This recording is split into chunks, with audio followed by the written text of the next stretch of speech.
Greetings everyone, my name is Addervale, and welcome back to my Let's Play of Mega Man Maker. In today's morning livestream, as per the drill, I'll be covering a combination of Veersmith levels and other levels I found online, primarily focusing on the former for the next 2 hours. Then I'll showcase art, and then on a separate stream, react to some of the memes and reacts posted on the server. Today's schedule, or rather this weekend's schedule, will be Mega Man Maker Now, continuation of the Mega Man X level pack I'm doing from a patio, Mega Man X Evolution, and tomorrow morning, the return of Your Turn to Die. For that one, I at least want to go up to Chapter 2, all the way up to, and perhaps including the main game, but I'm not sure. The main game may take 2 hours to do the first route split coming up.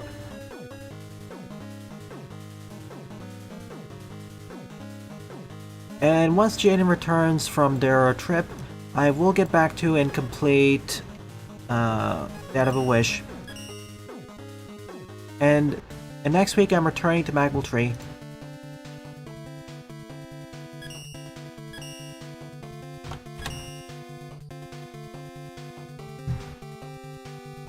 So first on today's lineup is Cutman Tomac Stage Remake by Galaxy Man. 87 plays, score 37. Welcome to stream Jedok, Raccoon, Buster, YouTube, Game Idea Guy, and anyone else who I missed on the list. Thank you for watching this week.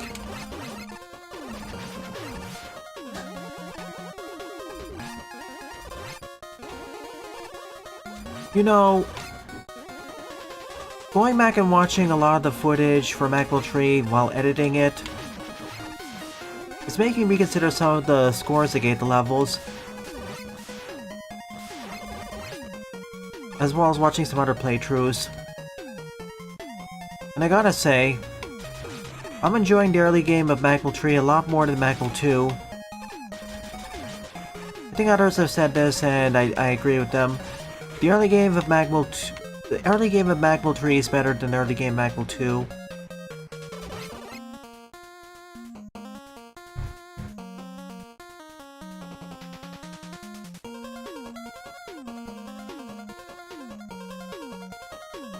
Good. And don't worry, ignore him.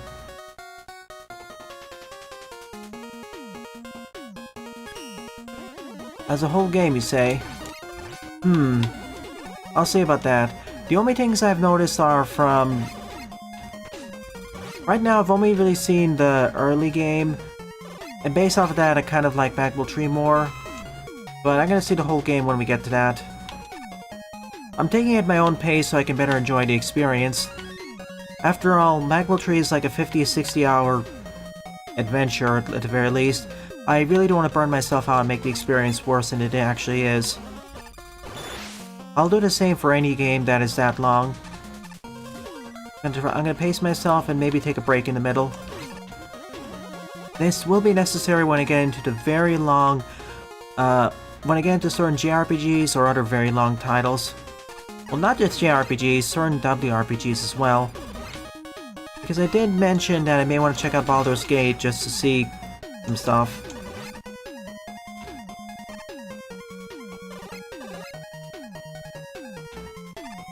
Magmal Tree's early game isn't really that good, but I'll take that over some of the levels being horrifically frustrating.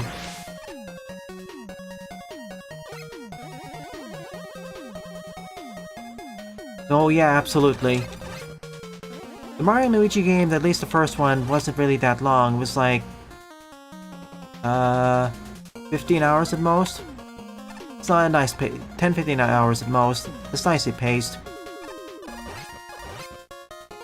Risk with little to no filler.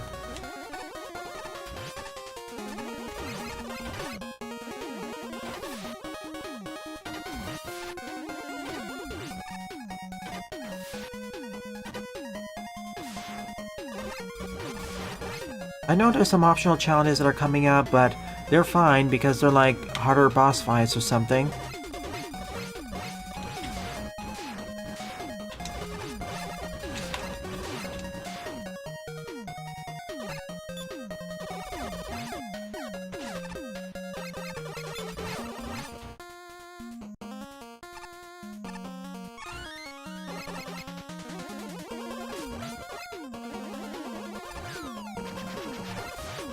Like, I know there's that challenge about the Dark Star affected bosses and Bowser's Inside Story.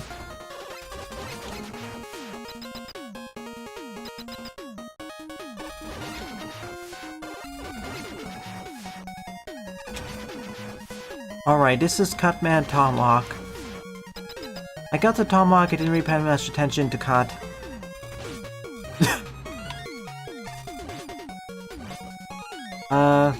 Thanks?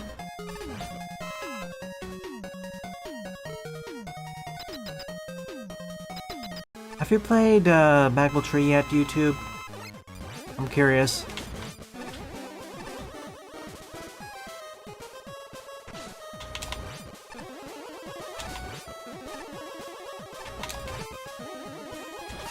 You're only late by 5 minutes, nothing much.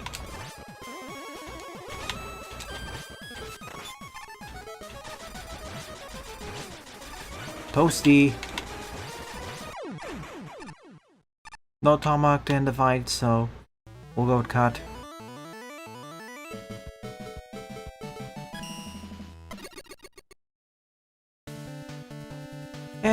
It's better than the usual fare by Galaxy Man, so...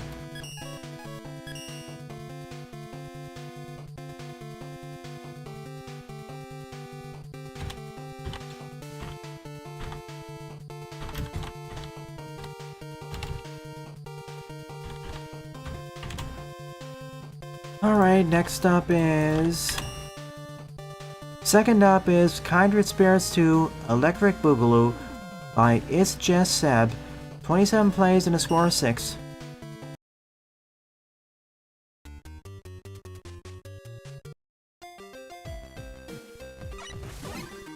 Okay, I guess this... Right, this is by... Ah, nice.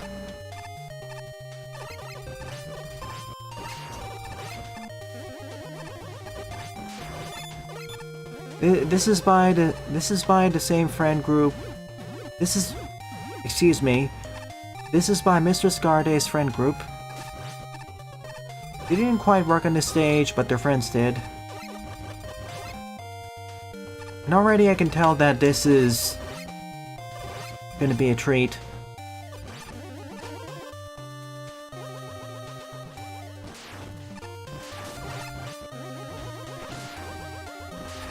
Okay, the green balloons do not pop unless I shoot them. But the orange ones do.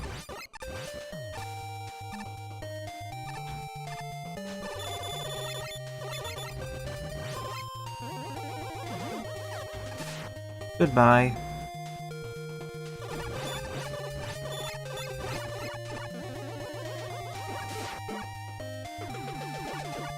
Actually, that may be a bad idea. That was a good idea.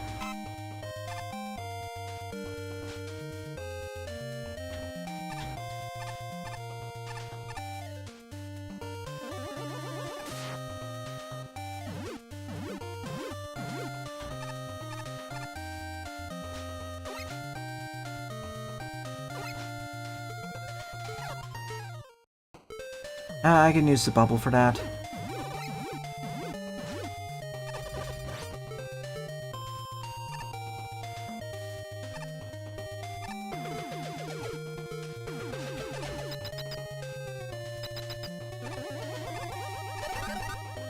That's the first section done. Oh, hey, Power. So that was nice in the air with the balloons. Now we transition over to a fire facility.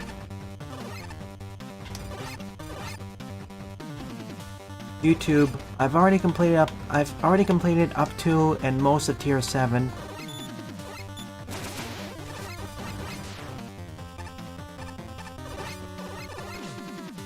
You should know this because you were on some of the streams that were post Tier 2. Hey Silent. Is this Mega Man and fish? I guess Mega Man and higher quality fish.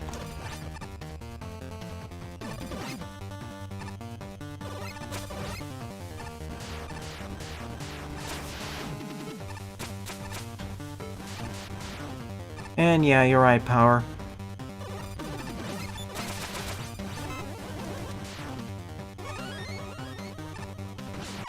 Oops. Thought I was a bit close enough to the edge for that.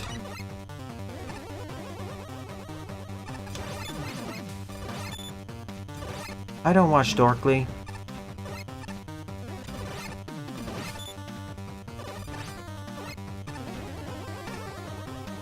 Yeah, it does need boss teleporters or more custom ones.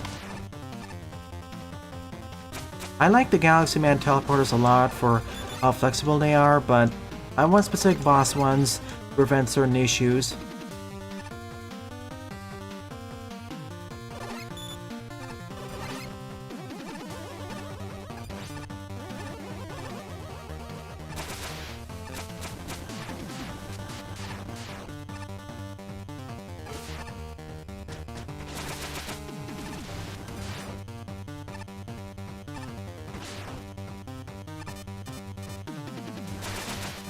Go, go, go!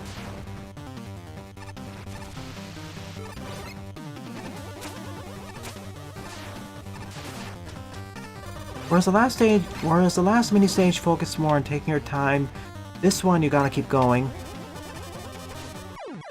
Or die.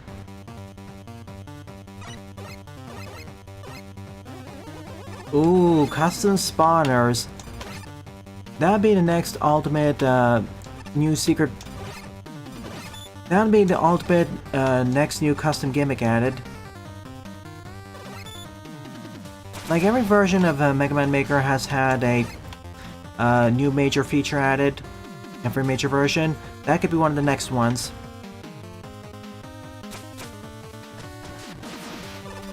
Like generic stopper shouldn't be too hard to add. Hopefully. But custom spawners, that's the ticket.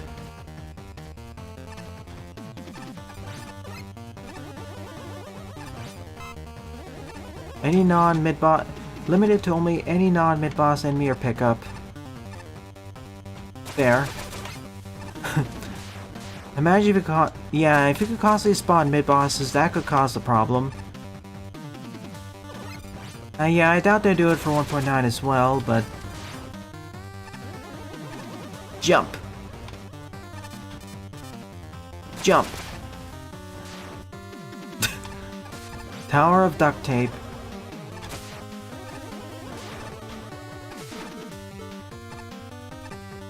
Now there's a nice name for a level. Right, J Butters. It's forcing us to keep going forwards. It's very much of a contrast compared to before.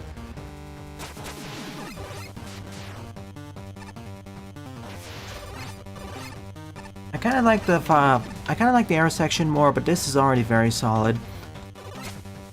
Despite its difficulty, it did teach us everything earlier. Alright, go, go! Come on.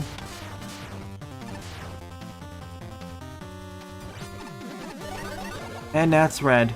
We're out of here. Okay, so the previous section was based off of Tengu Man and Spring Man? This one was based off of Solar Man and Grenade Man. Yeah, the right one tracks. Left one I didn't really notice the spring inspirations, but I definitely noticed Tengu Man.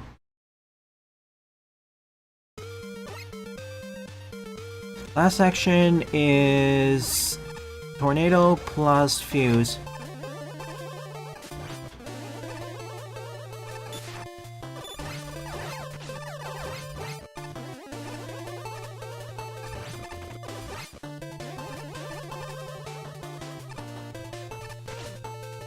Who?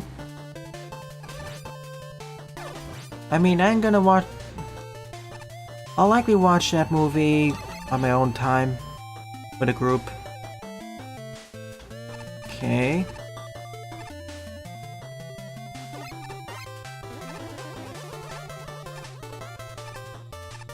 At least I don't have to worry about tornado batteries.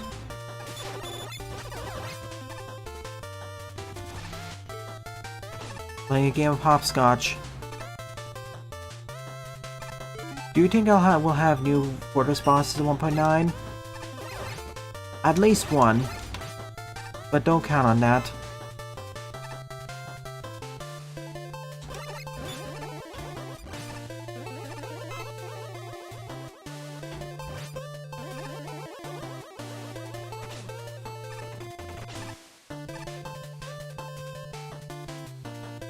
Force us to take the side route instead of up.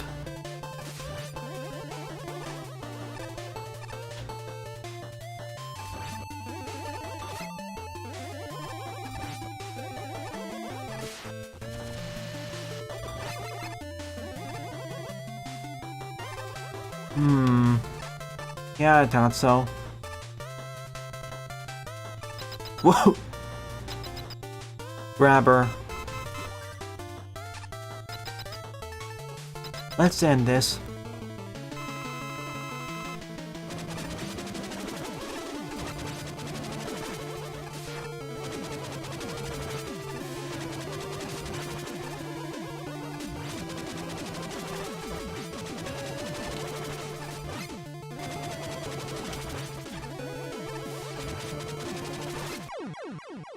G to the G.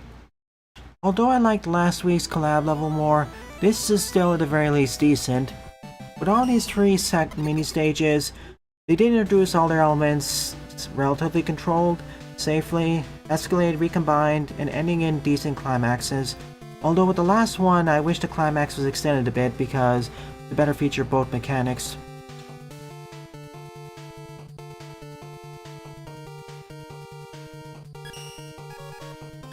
So good job, you, the collab team.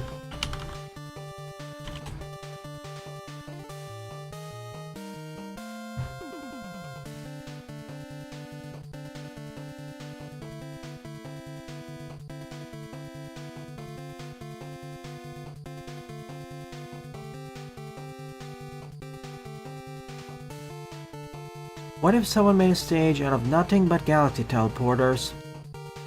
I'll echo Game Idea's response. Depending on how it's made, that could either be annoying or the most amazing thing ever. I'm thinking based off of Mega Man Maker standards. If it was done with the Mega Mix engine though, the sky's the limit of what crazy things you could pull off.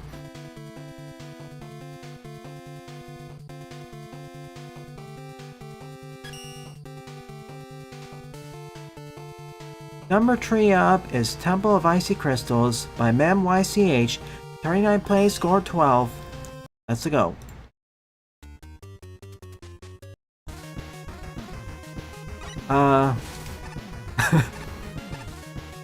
The joys of certain NSF replacements.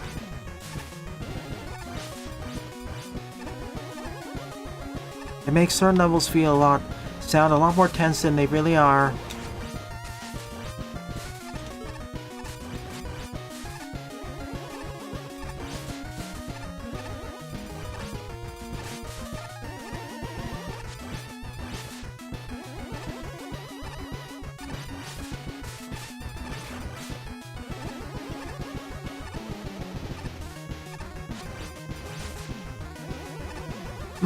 Green Devil. That could be neat.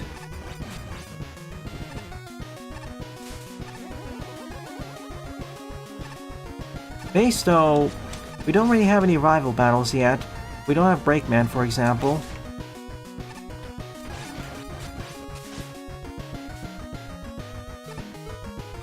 No E for me, I'm afraid.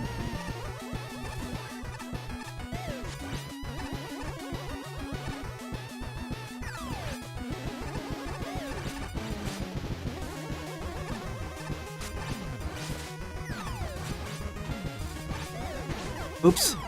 Should have attacked faster. Alright, yeah, copy bot. Maybe not copy robot, but I would like to see Breakman in base.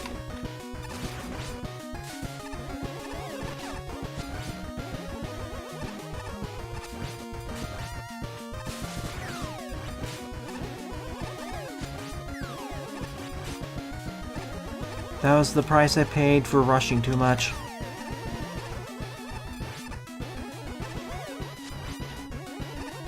The snowmen are ledge guards.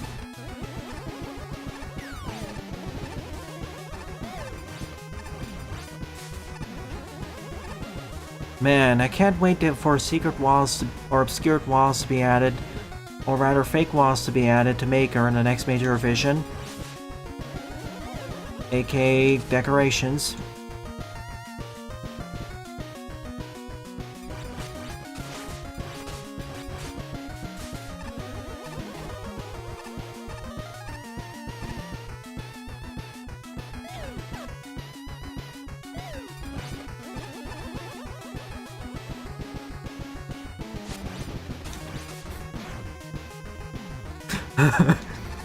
Rip Mega Man Maker. It had a nice 7-year run.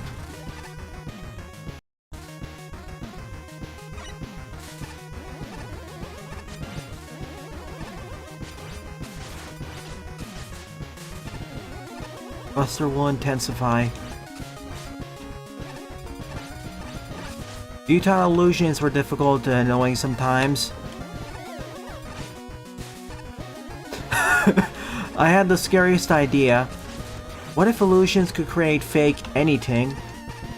I repeat, what if illusions had the ability to create fake anything?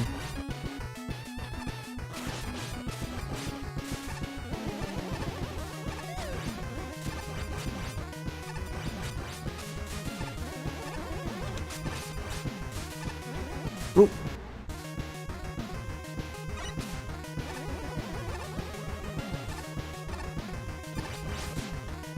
I know that's completely possible, Mega Mix. I'm just thinking how horrifying that would be.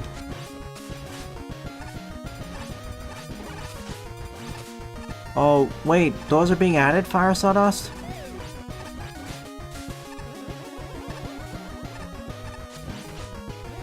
Whoop.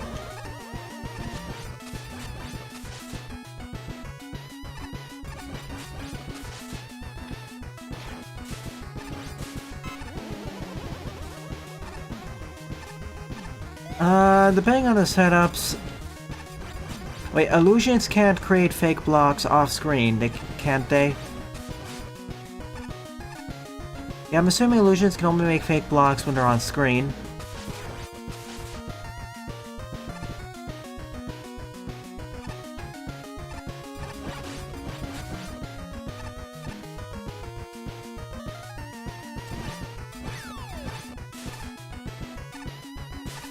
Gotcha. That's one bit of safety.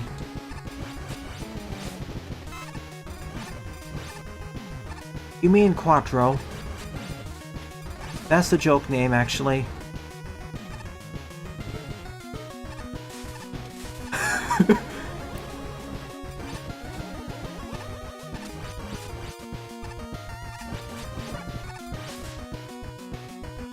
You can't see stuff. That would be the darkness gimmick. Now it's more like, you can't tell what's real update.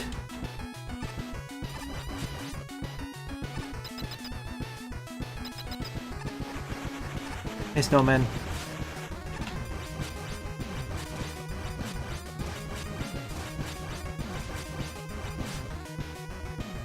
With Roll, this is a pretty... It's just a button mashing fest. Sure. Mid-boss followed immediately by the full boss fight.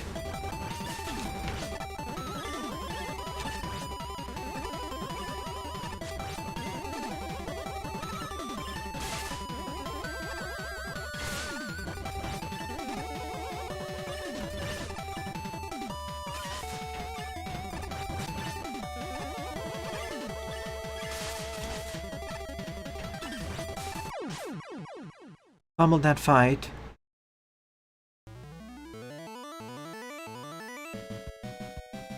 Telltales? Refresh my memory what they are, which game they originate from. I memorized the name of a bunch of common Mega Man enemies, but many of them I don't know the names.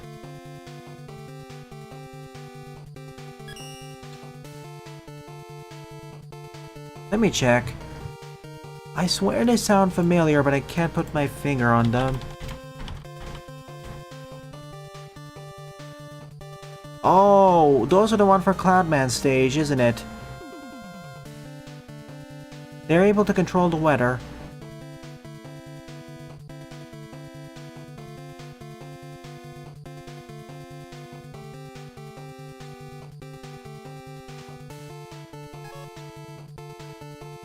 The funny thing is, there's only 2 of them in the entire game. Only in Cloudman stage. They never make a reappearance in the fortress.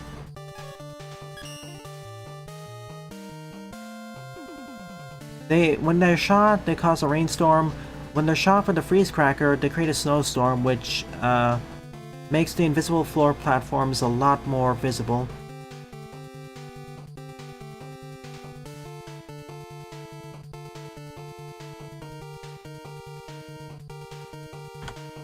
Alright, next up is 2 levels by Nuclear Stomp. This one was made for the Mega Marino GF contest, basically making a Mega Man Maker stage that is for introductory or newbie Mega Man players. Instead of the usual fare of making levels for people who already have experience playing Mega Man Maker, or Mega Man in general, this was made to someone who is a newbie to the franchise. Which I do appreciate, as not everyone who plays this game actually played Mega Man games before, or if they have, it was a long time ago, or it's only 1 or 2. There are a lot of tricks here and there that you won't know unless you're explicitly told or learn it. So this is going to be a relatively short and easy level designed to be mostly beginner friendly and get a player familiar. Alright. Forward up is Mega Marino GF Contest Learning Zone by Nuclear Stomp, 58 plays, score 20.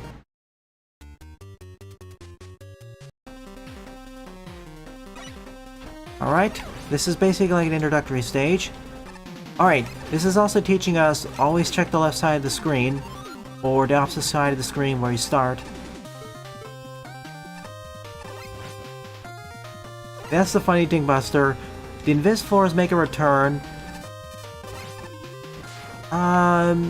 Word of advice. If you're gonna have an easy beginner stage like this, and it's sort of like a tutorial, the first time you introduce the count bombs, it shouldn't be over spikes. Make it so you have to climb back up using a ladder, but not spikes, please. Having a barricade here where you force a shoot, that's good, because players can just bypass the mats or run through them. Now, this being the first introduction of the count bombs, I'm fine with. And now combining the two so you're forced to shoot them to move forwards. And now at different elevations. Okay, teaching us that some enemies can retaliate after we destroy them. Okay, this is good because it shows that the rocks will keep descending downwards. I'm not sure if I'd use this particular enemy as the second enemy I showcase. I'd probably use a Joe or something. Or maybe a Telly.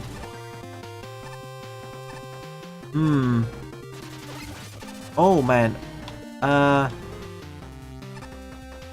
Honestly, that's kind of trolly. Well, I get what you're trying to say there, but I don't know if I'd use that for beginners. I don't know if I pull that trick on beginners, to be honest. Maybe intermediate players. But this is teaching us that you shouldn't necessarily follow the arrows. Sometimes you should ignore them and explore.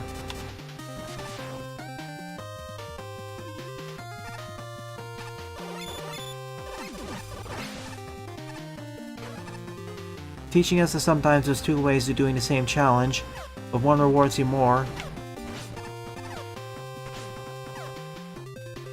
Grabbed onto the ladder by accident.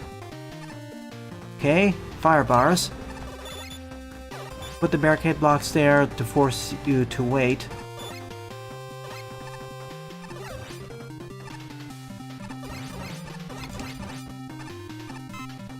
Ah, this guy. Again, I would rather put a Sniper Joe here instead of this enemy because it's a bit of a step up from a shielded foe. We had those shielded foes earlier, sure, but because of the nature of the falling blocks here, having an enemy rush forward like that, not ideal. Again, I'm evaluating the stage from the perspective of a newbie player. For someone who's intermediate, I wouldn't be complaining about this so much, but again, for newbies, you have to put the kitty gloves on, so to speak. Like, up here, I'm fine with this enemy.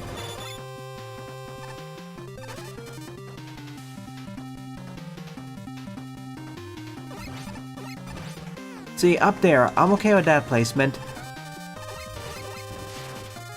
You don't quite have to introduce it as well because, A, you can use it like a mid-boss.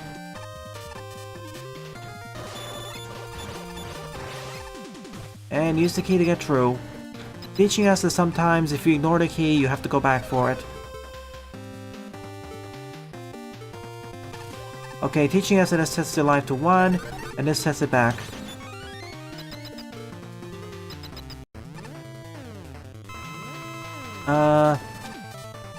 Okay, Napalm Man. I wouldn't put the count bombs on the side unless you're trying to do a quick kill or something. Okay, that's why I put it there. Wait, okay. Good job.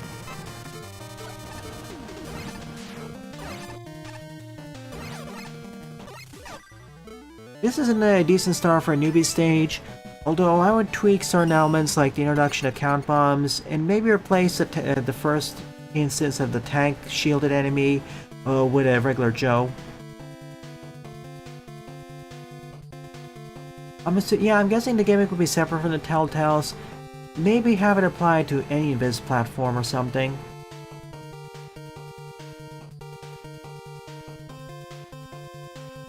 Again, for me, it's no problem, but for newbies, this could be an issue.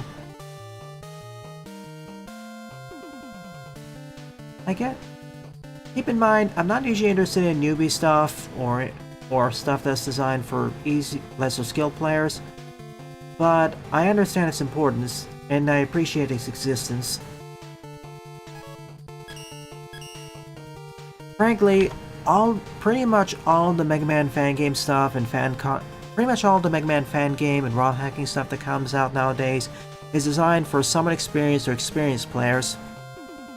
Even Magwell 3, most of the levels kind of assume that you've played Mega Man before, which is fine, it's a contest. But for other fan games, yeah, the same thing, but it kind of raises the barrier to entry when you have to say, oh, you have to play 3 Mega Man classic games before you can get through this at a decent pace without being too frustrated. Barring certain exceptions like Mega Man Permafrost or Mega Man RAM.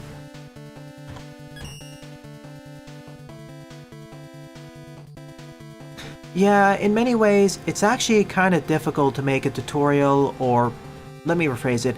In many ways, it's actually quite difficult to make a good newbie stage, especially as a very experienced Mega Man player, because then you have to unlearn or stop assuming certain tricks that you learned throughout the many years of experience. And what you think may be easy and not too complicated may not actually be so. In general, you want to avoid instant death in these sorts of challenges. Again, damage spikes are your friend, or the equivalent.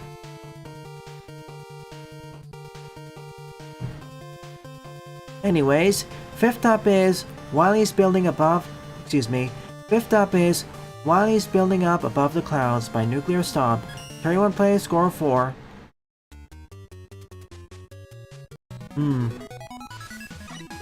What you're referring to, Jedok, is basically a tree that can be burned down, but obscure stuff behind it. Okay, for this stage, I only have 10 HP.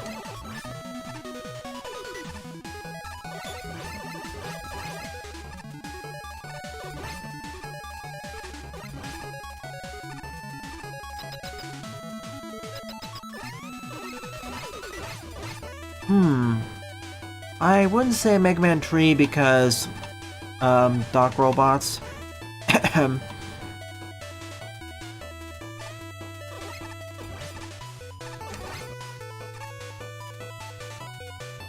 I see.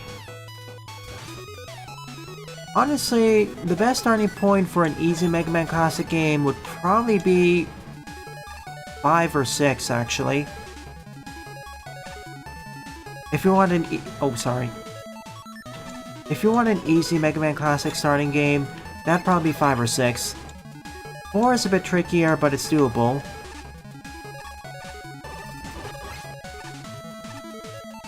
But whether they want an easy starting experience also depends on how many other NES-style platformers they played in the past, and how willing they are to tolerate difficulty.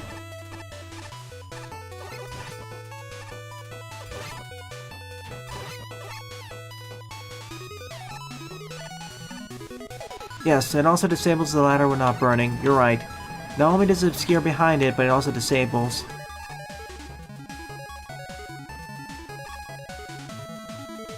You can actually cheat this room by just moving to the right.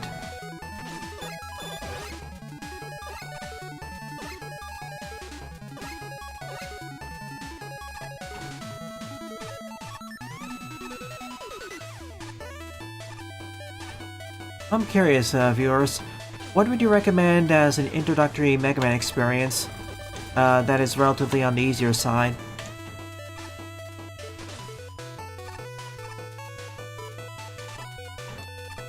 Like, 4 is near and dear to my heart. I quite like it, but I wouldn't say it's the easiest one. Ouch.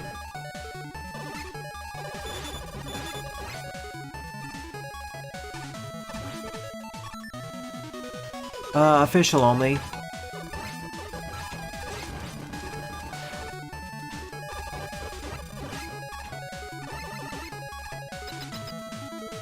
Oh, we're in.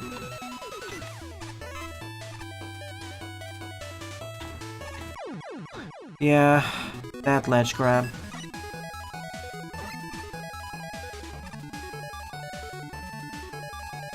We're assuming those games with their intended abilities and whatnot. So in Mega Man 2 and 3, for example, you can't charge shot.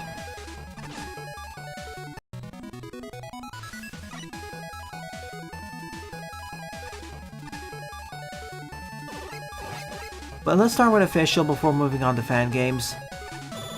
Just so that we have the shared experience. Mega Man 7 for the RMs isn't so bad, but Fortress bosses, especially the final one, oof, no.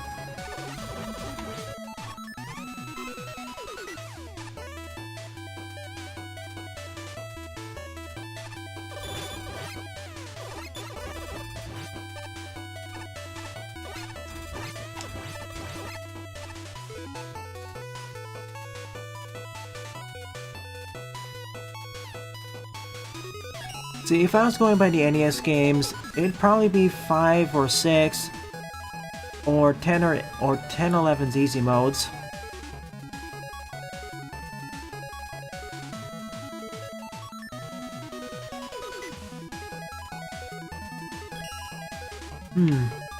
What misnomers do you have in mind?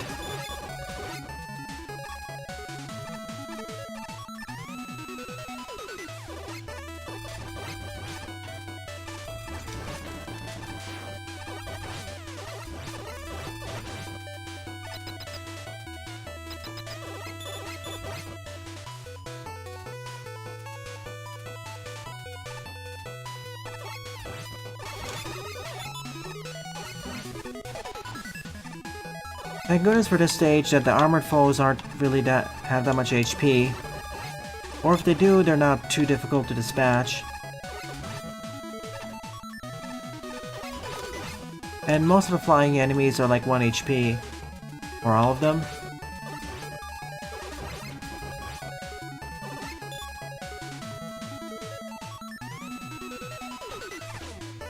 No, I mistimed it.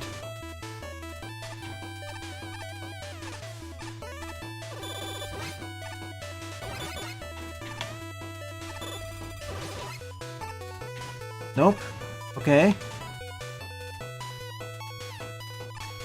Oh, why you again?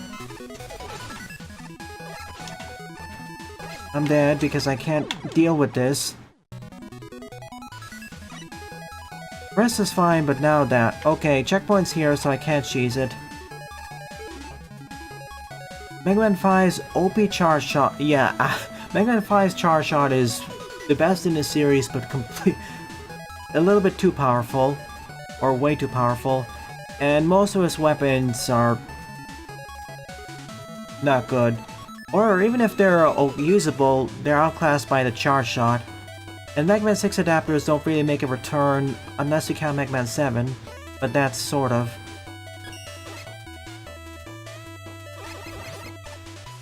Oh yeah, 11's a bit too... 11's way too generous. 10 kinda makes the experience... I don't mind the experience being easier, but you're right with that.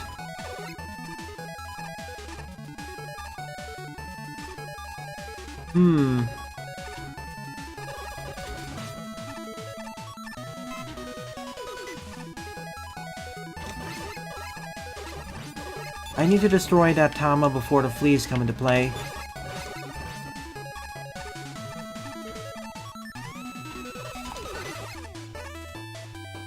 I can usually destroy them with the Char Shot, but I don't have that.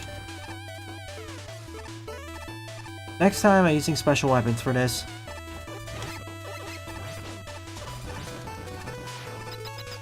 Well, yeah, bubbles will work.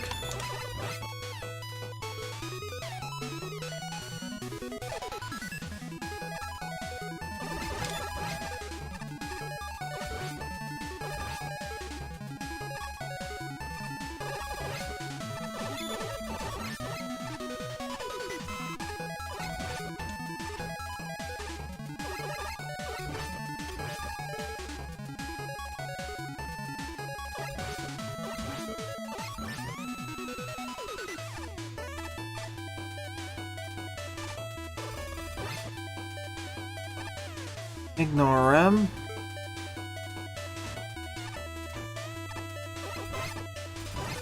Alright, I'm free. Go, go, go! Oh. That was the hard part.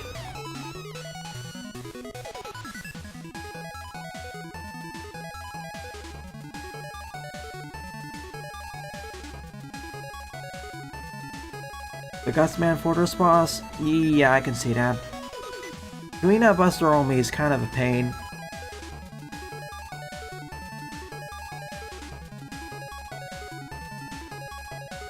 More damage to some enemies? Sheesh. A Yashishi near every checkpoint. That is too generous. I never really played the easy mode in that game, so I don't recall that.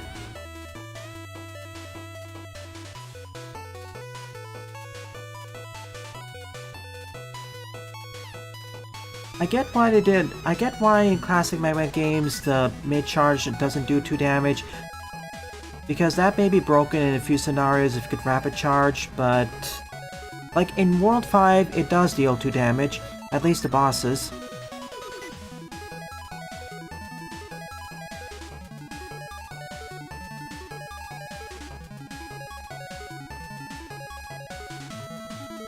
For first-time players of Mega Man, they don't really worry that much about or try executing input combos. When they want to switch weapons, they just open the menu and slowly switch it that way.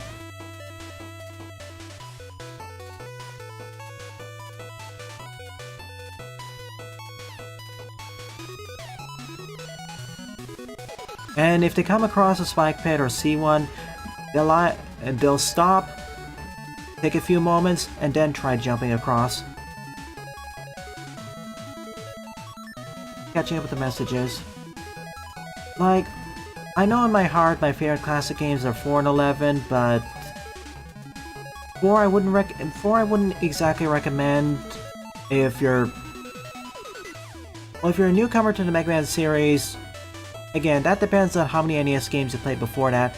If you played a bunch, sure, I'd recommend 4. But if you haven't, and this is like your first or second NES games, I wouldn't quite recommend 4.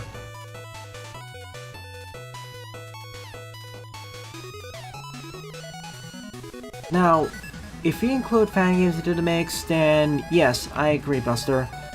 Permafrost is great for newcomers, Ram is a little bit tougher, Rock Force would be a next step up on easy mode.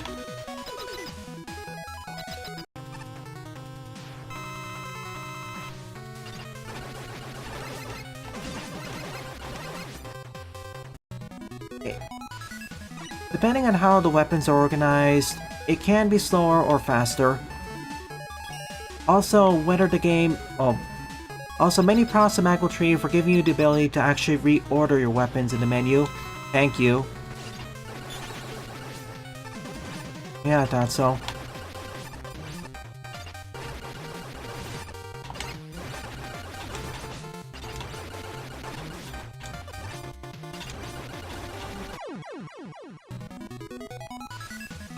I still appreciate its existence.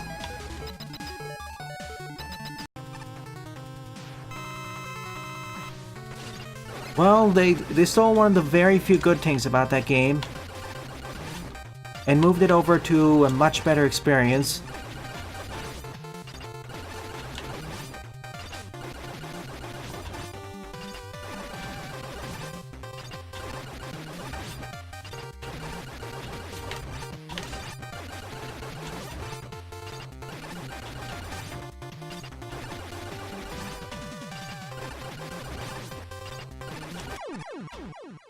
I could have done this Buster only, but yeah.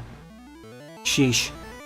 Limiting me to 10 HP, especially with these challenges, made the whole experience a lot scarier, combined with the fact that I have charge shots. It forced me to be more patient, but the challenges were built in regards to this, because there weren't as many tanky enemies. There were, but they were pretty much stationary, and acted more like turrets.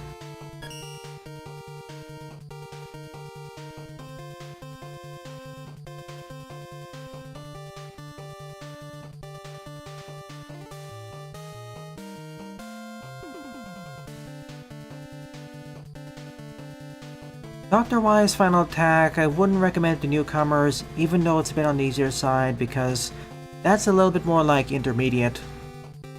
Maybe after, for example, Rock Force Easy Mode. This was a decent stage. Next remix, I don't know. I don't think... Looking at the way Next Remix is designed, I don't think it's being geared towards newcomers at all. How to properly teach them to combine inputs. You remind me of all those experiences of watching people, trying to train people how to play FPS games. We take it for granted how easy it is to, for example, move and rotate the camera at the same time, that it comes second nature to us, but for a lot of folks, moving around with WASD or the left analog stick and turning the camera with the mouse or right analog stick at the same time, that doesn't come naturally to them, so they have to be trained for that.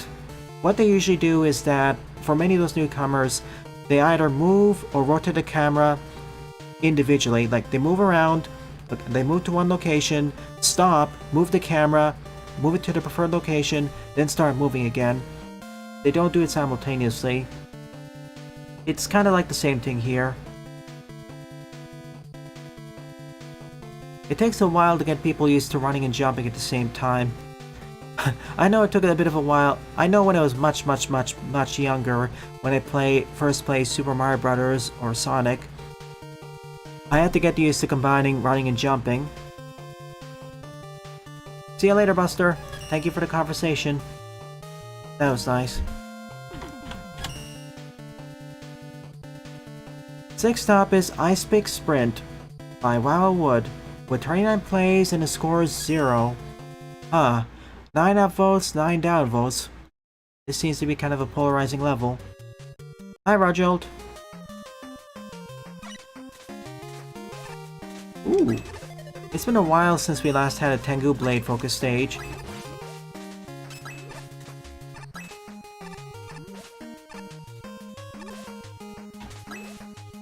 Oh boy. I thought that was it, my death. Unless that's an optional pad.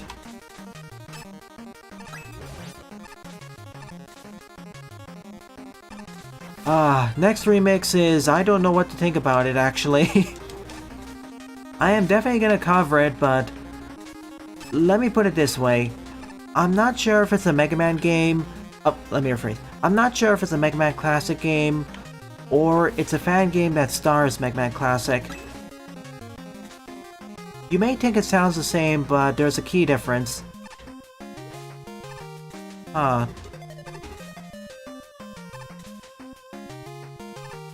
Deja vu?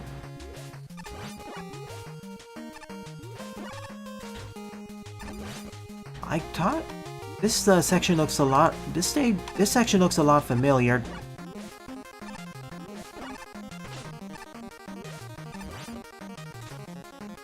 You may think they sound the same. A game starring Mega Man Classic versus a Mega Man Classic fan game, but there's a key difference. One game is where Mega Man Classic is featured there and he's a playable character. But the other is where it has the Mega Man Classic gameplay style, a la the NES games. It's like the difference between Rock Force and, for example, Mario vs. Capcom. Thank you, Rajolt. I'll cover it after Genox Double.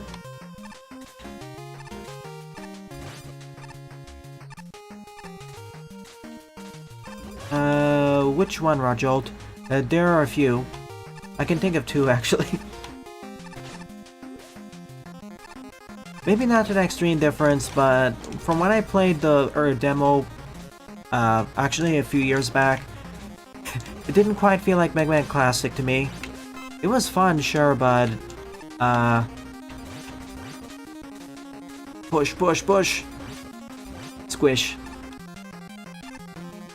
Like, when you say Mario Multiverse, I'm thinking of either Super Mario Bros. Crossover 1 or 2, or Mushroom Kingdom Fusion.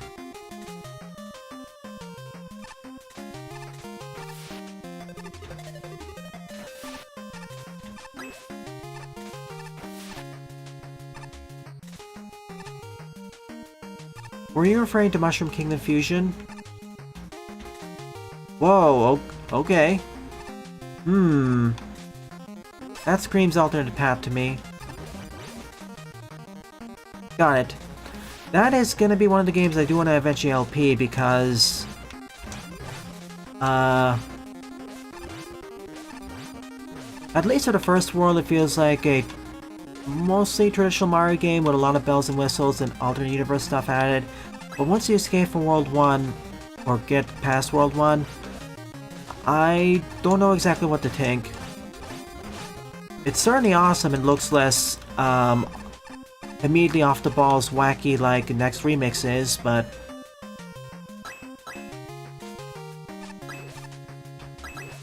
I don't know. When I take traditional Mario platform or even fan game, that's not what I expect.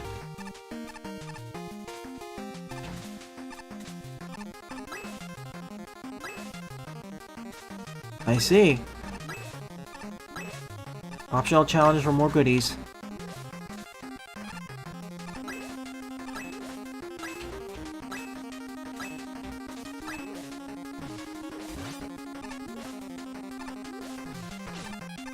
I think I screwed this up a bit.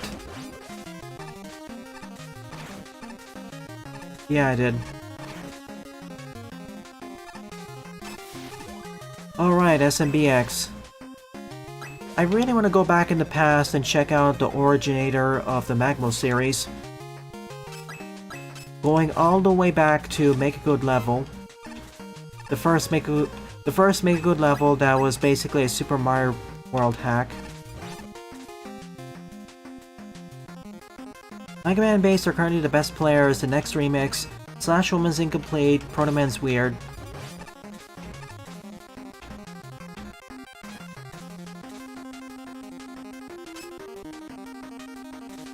Basically, in the future, sometime,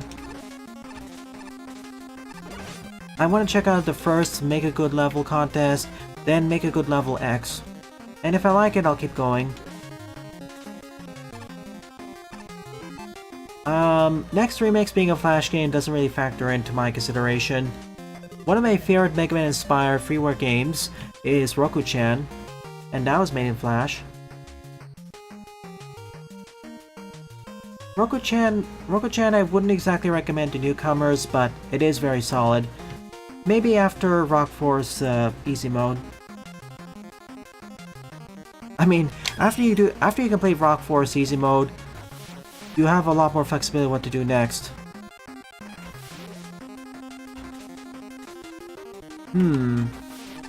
Down this.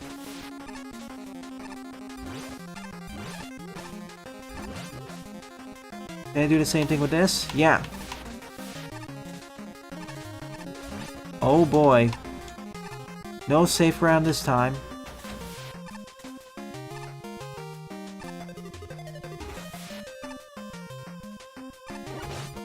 Now I gotta do it in reverse. No, actually I don't need to.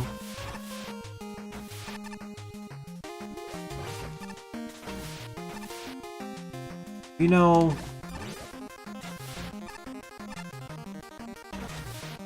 Aha! I did it!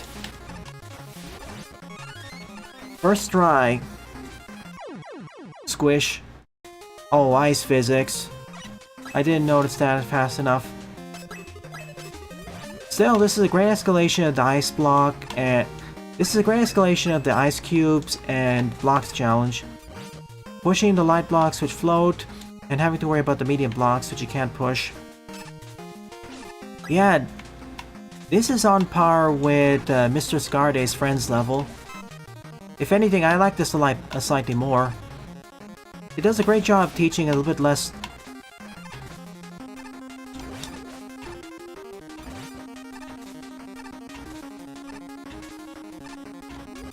It does a great job of teaching some more non-traditional...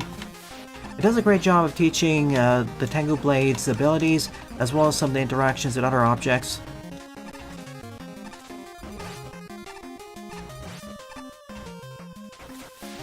And enemies are here only to slow you down. Nothing more. They could have been a lot more dangerous if, for example, they were a different flying enemy.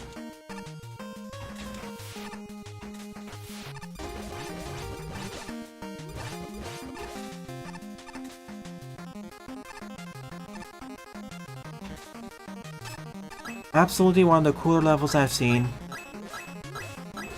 I don't get why I got a negative score like this. It's not even that frustrating or painful, really.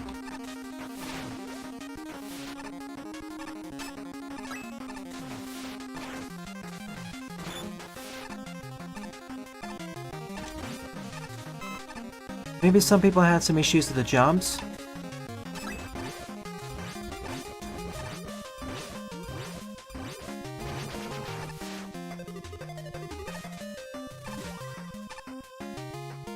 I wouldn't recommend this to newcomers, though. As fun as I like this stage, it's at intermediate minimum.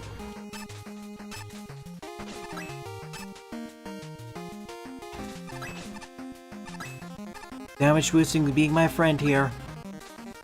It took, for example, it took me over a year to realize that if you slide jump off the edges of platforms, it actually extends your hitbox a bit.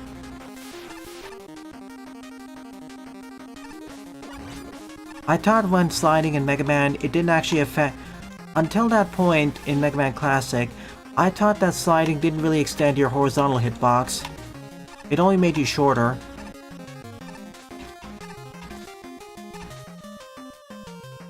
And after I learned that, it made feature ledge jumps a lot easier.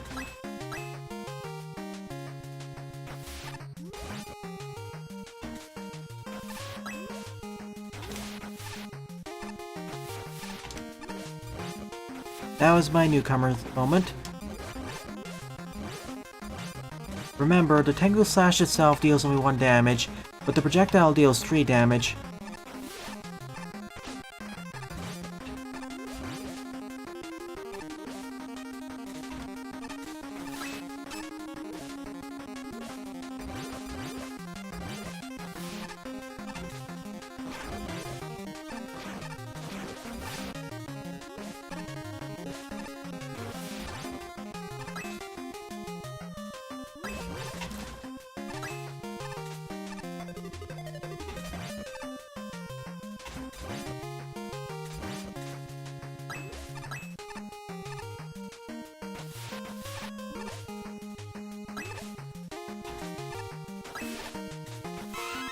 Full heal.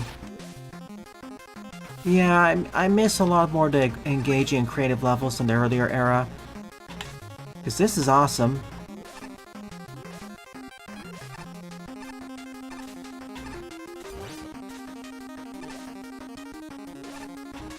Oh no, did I soft lock myself?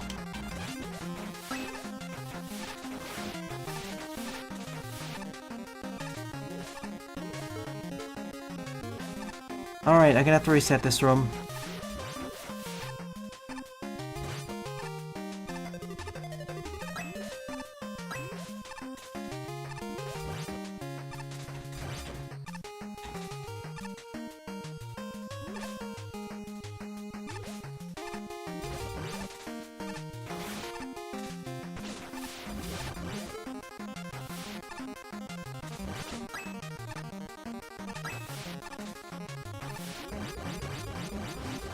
Slash.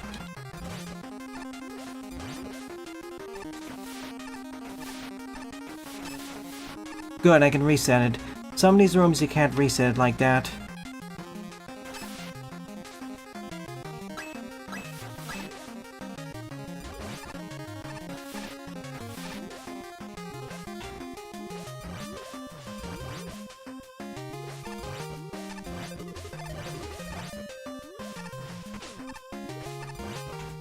Three hits?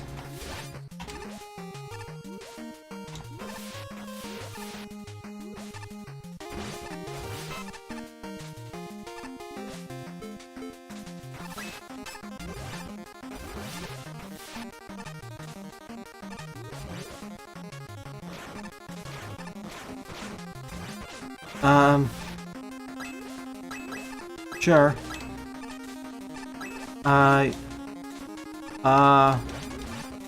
That's not how it's supposed to work.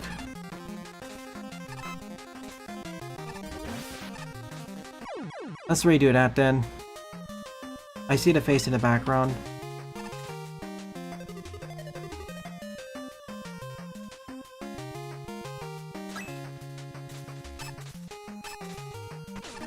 Better weapon options? What do you mean? That was odd.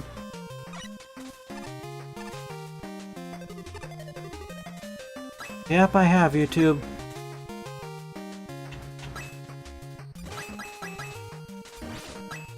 You won't see them here, I'm afraid, because only one person makes those jokes here.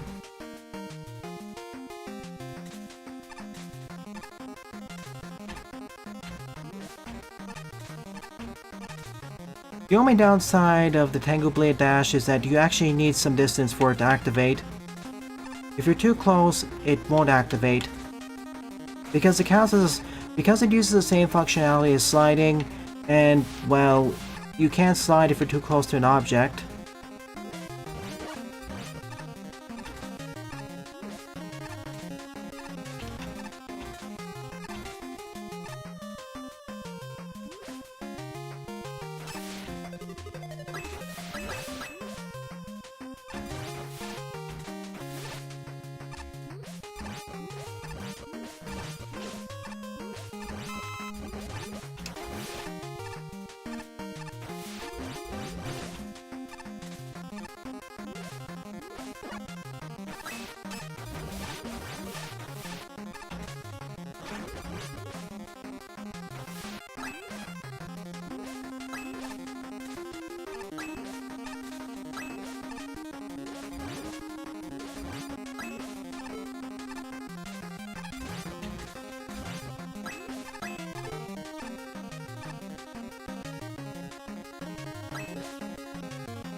How do we do this?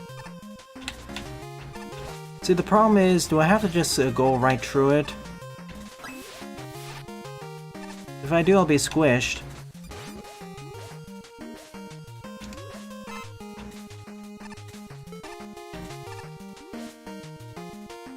It's not too bad to get back here, but that is a problem.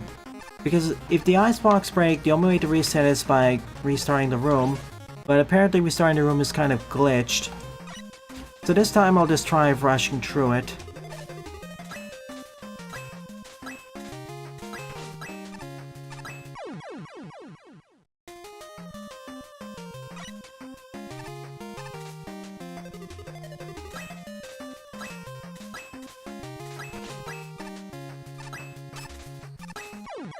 Okay, if I get hit, that counts as breaking the ice for some reason. I think. Nope. I'm fine.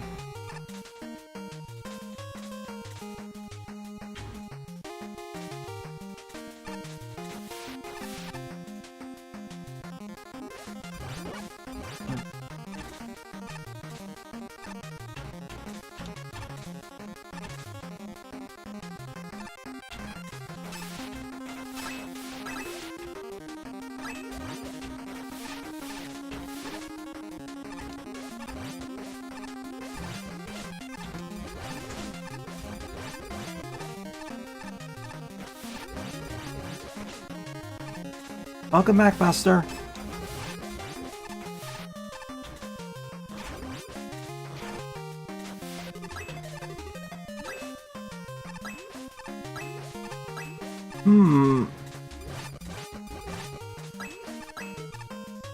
Alright.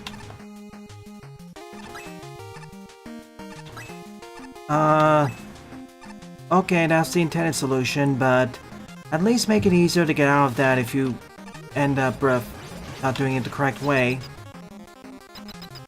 I was wondering why this stage got into such a negative reception. I'm assuming it's because of that last section.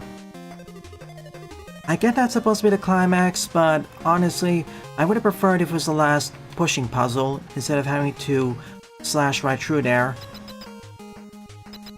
Another skull face in the background. If that last section didn't exist, this would be an easy favorite level of the episode. Absolutely.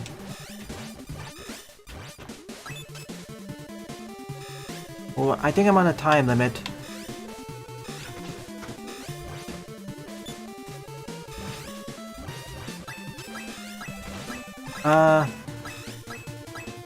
Goodbye.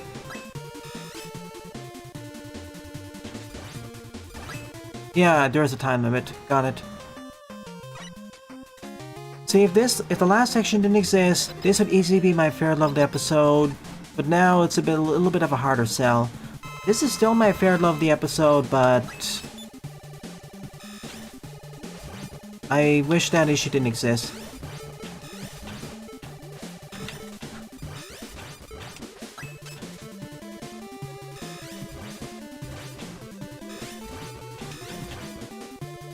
Now, if it's also if we're able to reset the room easily or didn't take too long.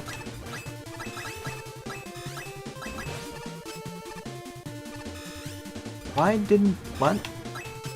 I can't move. Okay, now I can.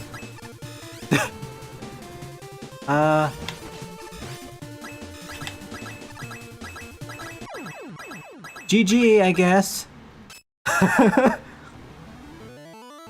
Not the intended way of how the time limit's supposed to work, but sure. Okay, so it started breaking down, I started falling down. I lost control of my character until I got hit by the cracker. Not the cracker, sorry. Punk's weapon, the screw bomber. Then I regained control, stood there, watched him fall. He broke the ground, he fell to his death. Tower of duct tape indeed. Like that, it randomly chose to break the block I was standing on anyways, even if I wasn't touching it, so yeah. I think this stage wins a lot more than it loses. I would call this a good stage, or at least an almost good if that one issue is fixed. Right now it's decent almost good. Regardless, I quite like this stage of Wood. One of my favorite levels this month.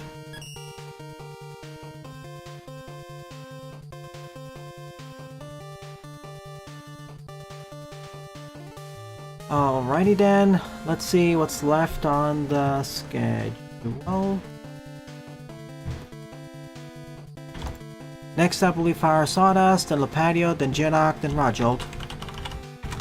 But first, I'll be right back in a few minutes.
And welcome back, folks. Alright, 4 more levels on the queue, let's do this.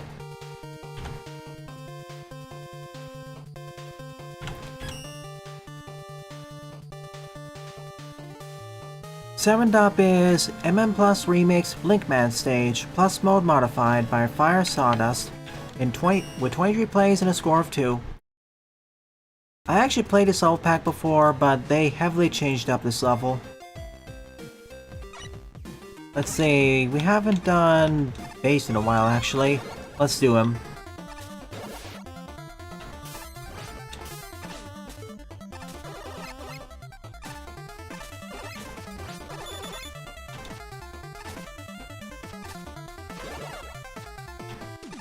A link to the other side.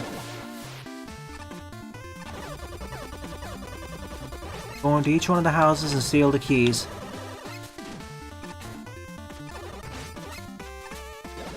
Vibrating intensely.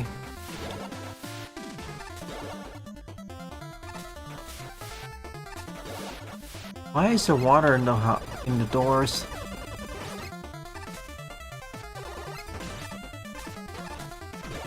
Oh, actually no, that may have broke that. Whoops. Base is pretty much the speedrunner mode.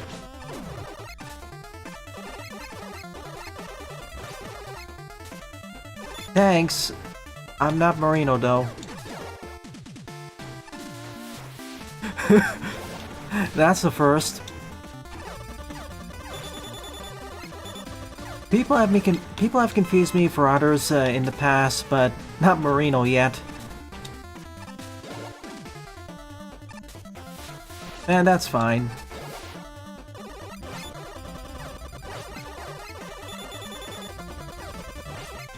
I say you couldn't place dark blocks at teleporter, so I used water to simulate darkness.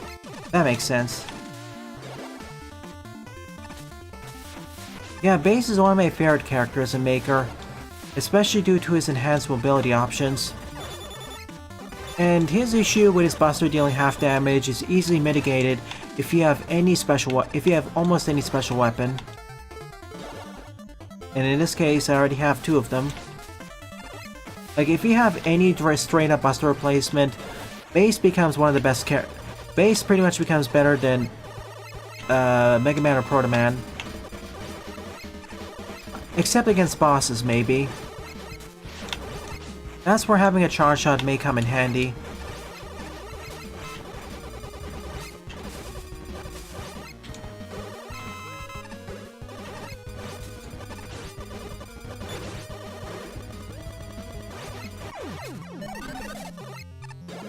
We're inside the base now.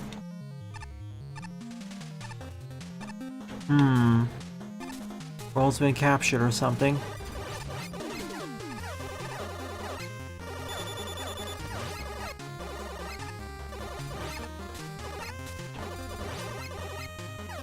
Oh, it's required by the contest? I getcha.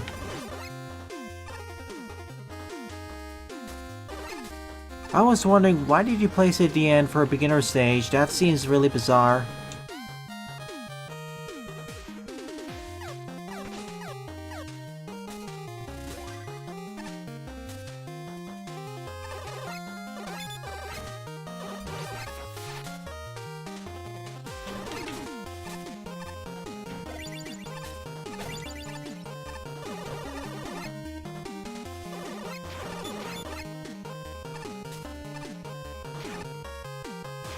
Okay, Buster said if Base just had a Mega Buster but it deals half damage, or standstill, no jump down, shoot.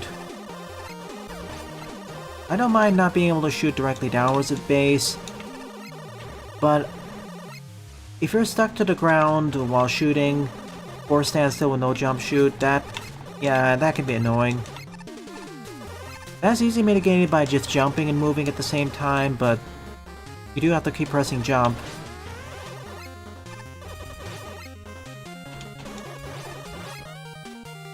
And usually when I'm playing as Base, there aren't that many scenarios where I have to use the corner shots, where I have to fire at 45-degree angles. The one thing I would miss is being able to fire straight upwards, though. That is one thing I want to keep with base. Like, sure, you can remove 45-degree angles, but being able to fire straight upwards, I want to keep.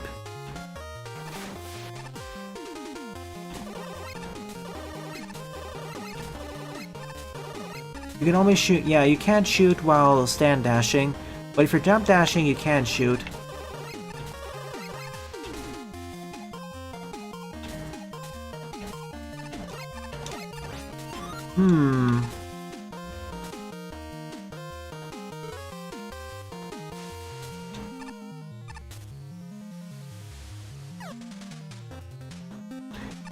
Second half is made shorter from previous iterations, got it. I gotta find the blue key, which was right here all along.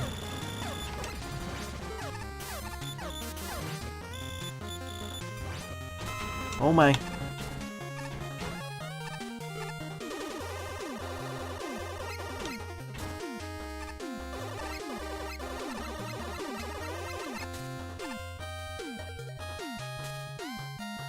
Full Zelda 2 references indeed.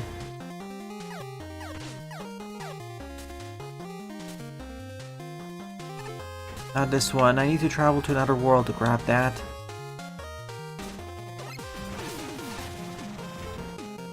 We've been here before.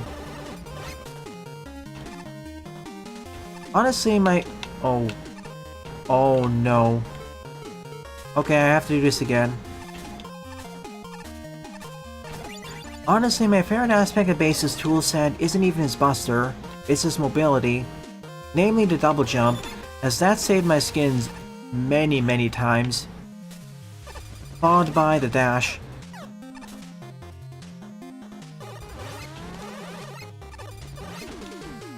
In this sort of game, I prefer having the double jump over dashing. It feels more like an important aspect of Base's moveset. Okay, I can get back up here now.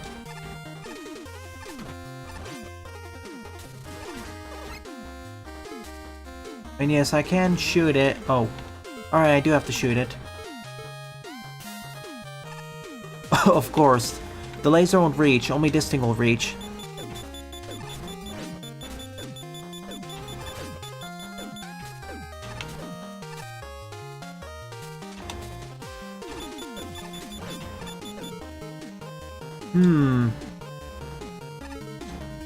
Wait.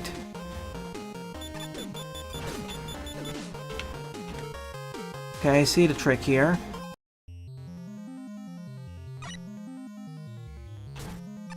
Dash is pretty good, yeah. Like, it helps so much with the mobility-based challenges. I know I like the double jump more than dash, but dash is no slouch either. It's...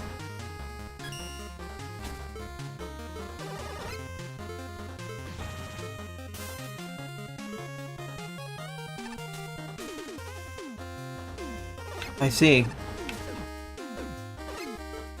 Put it here. So copy vision was the answer. Just different than what I was intending to do it this way. Just used a bit differently.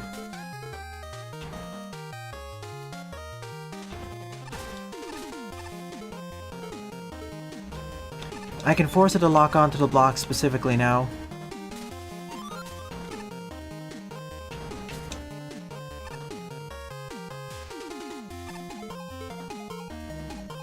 That's actually somewhat clever.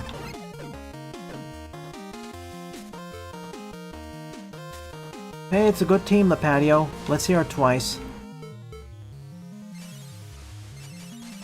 No. Switch, switch, switch. Punch. Okay, the things that are weird about your level were required by the contest. You only had a certain amount of assets and only 3 enemies max. So I want to pick some stuff that was basic and not super complicated to understand. Okay, not here yet. Oh yeah, the purple key. Hang on. Hang on. I can now grab that.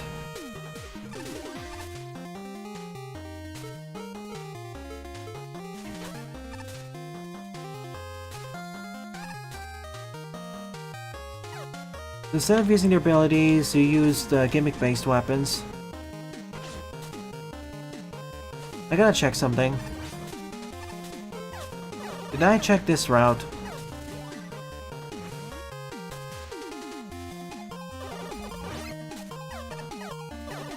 I understand. Okay, that makes the limitations more understandable. I would still rather use a different enemy over the bulldozer shield guy. I'd probably use a basic Joe, but...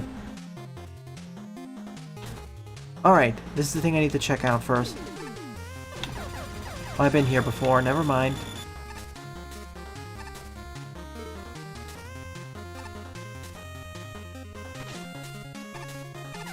Wait, hang on a second. Equals 0.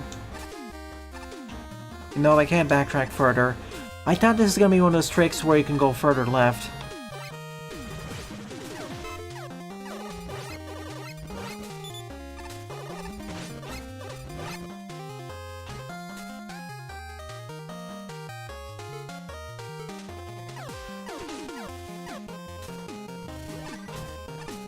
Right leads back here, which I already did. What was the key door up there?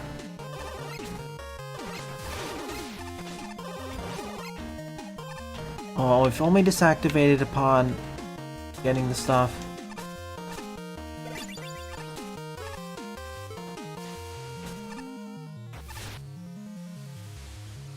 I knew this looked suspicious.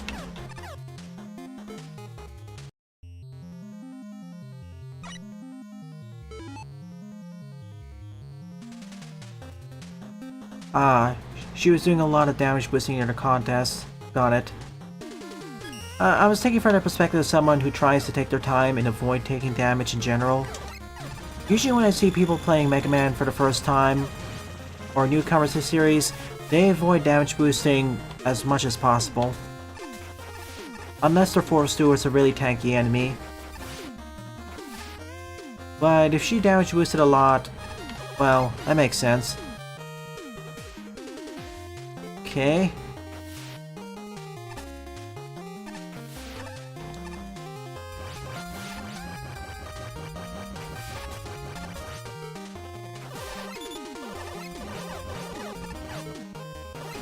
Marina damage boosts everywhere, even when it's not really necessary. Even when it's even suboptimal. Hang on, can I... No, It is, yeah. I was kind of from the perspective of a generic new player to Mega Man Maker, or Mega Man in general. And usually players would be able to more easily deal with completely stationary or mostly stationary foes over moving ones. I was worried with the bulldozer shield guys that because they're shielded and they don't drop their shield unless you get close enough to them when they do the ram, and the fact they move and have a head hitbox, players may get tripped up there. So I would opt for a Joe for newbie stage, but with those limitations in mind and the playstyle that she has, it makes a lot more sense.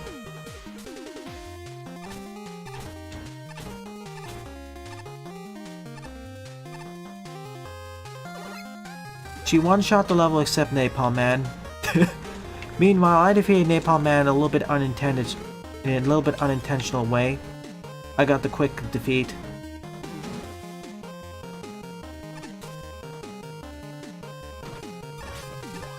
Yeah, I knew that drop looked a bit suspicious.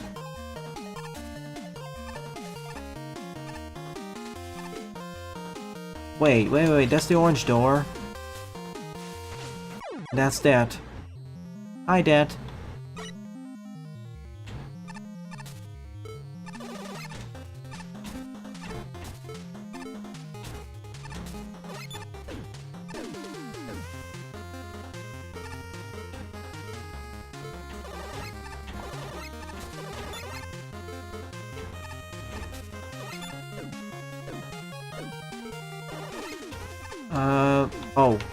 Oh.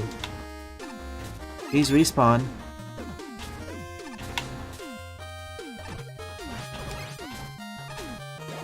I don't think we need any of these extra platforms, to be honest. We're base.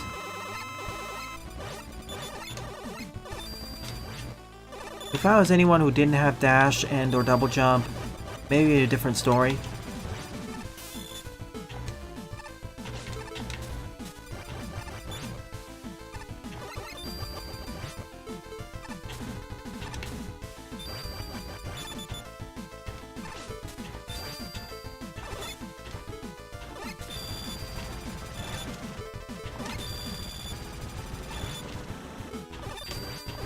Anger is a lot easier to deal with someone who has basis repertoire moves.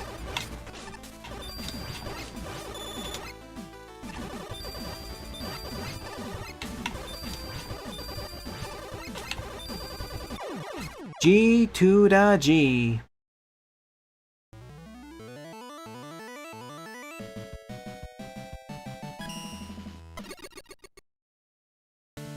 I think I like this more for the Zelda, Linkman Zelda style. I think I like this more, certainly less labyrinthine. But I suppose it being more labyrinthine makes it more accurate to the original Zelda 2 dungeons. Alright, it's time. ADOP is Powertrons 2, Episode 13, Arctic Ruins, Discover a New Power by Lapadio. 74 plays, score 25. Time for the hardest level this episode. Likely, at least. Did you see that? Uber Charge. Or Uber Chain. Alright, for where we last left off, we defeated the returning evil with the previous cast of characters. We have Wave Burner, Ball, and Crash.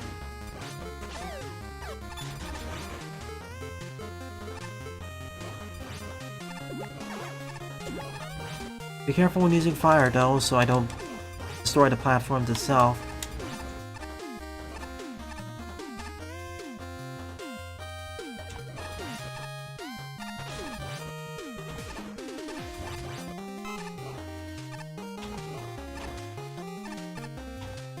That down there. I fell for it because the icicle got a bit too tall. Sure. You have full permission to talk more about TF2. Oh no. It got too big. When there's a way you could fast forward to the whistle, or to use the short version.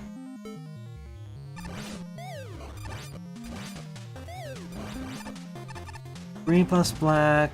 Red plus yellow, pink plus blue are the fusions. Alright, we're still fused together. I thought we defused at the end of the crossover mission.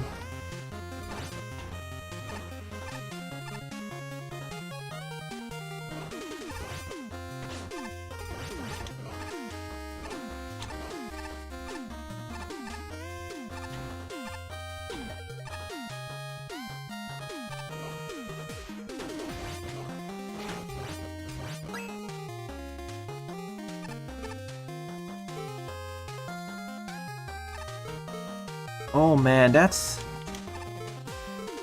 Oh boy. I thought I let go too early.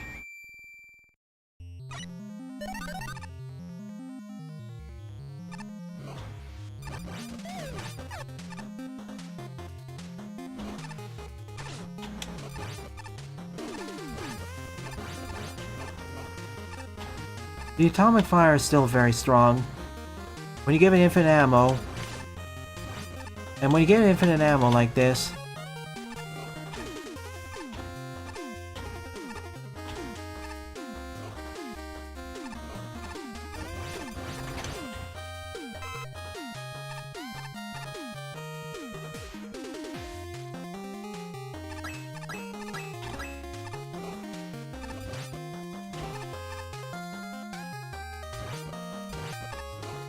the new Gas Pastor Neon Annihilator combo is good, now have synergy, but it still has the problems with those two weapons only being usable with each other, as opposed to many other power secondaries and melees, a bunch of which are really good and already work good regardless of which ones they're using.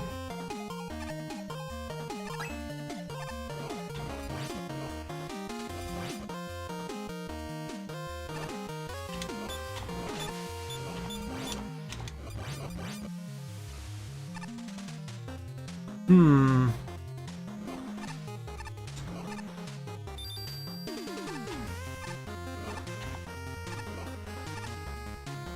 Well, this is based off of Power Rangers and Super Sentai, so it only makes sense.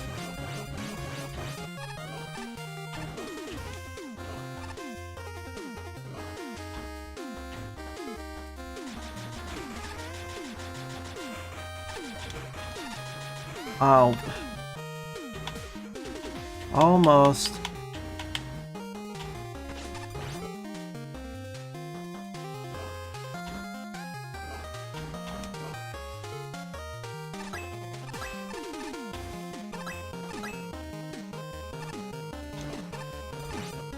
Up to it, Proto Man.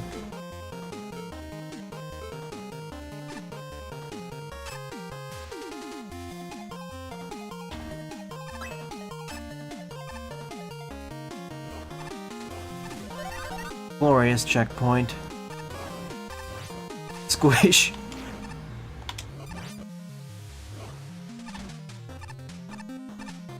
I'm sorry, just seeing the enemy squish like that when trying to charge at me was just really goofy. And now the hard part, bouncies.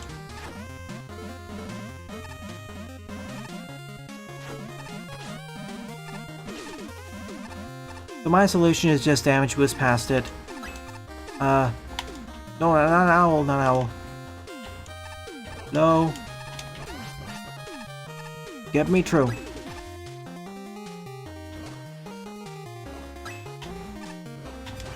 Oh, ice physics ate me. I couldn't move properly. The DPS of Neon and the gas cloud roughly lines up the flamethrowers. Ooh.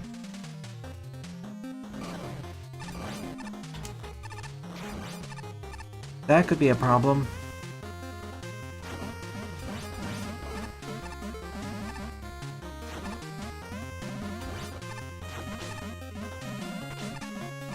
More damage this time, but I'll take survival. Darn it.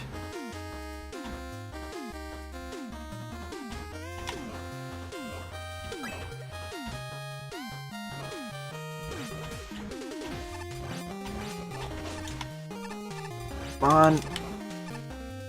That was very suboptimal, but I'm alive.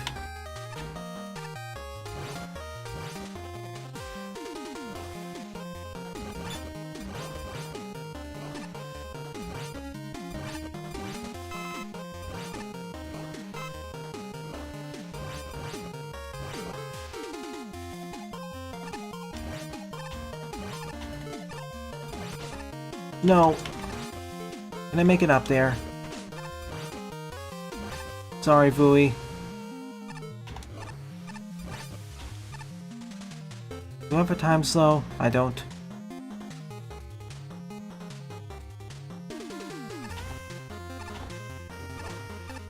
Bye, fish.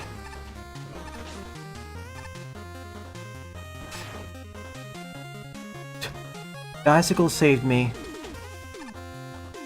How are me surprised?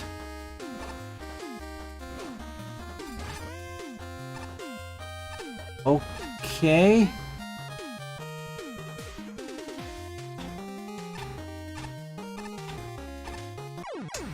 Cornered. I should have been faster. Right, the lunchbox items. You thankfully traded me those last week, but I'd like to know more about the specifics of each and their ideal using conditions. Like the sandwiches.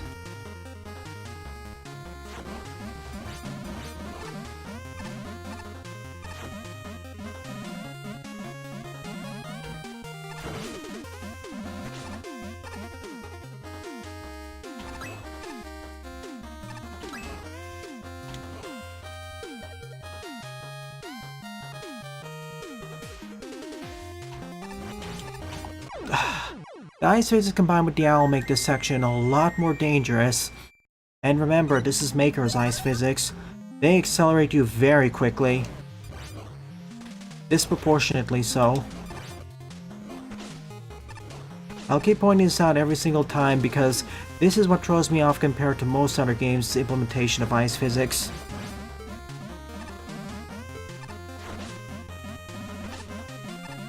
That's more damage than I've wanted.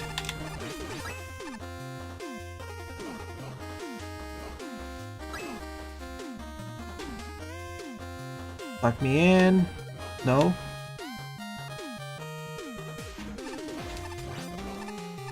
Go, go, go. Yeah, there. Once they fall, it becomes a lot easier.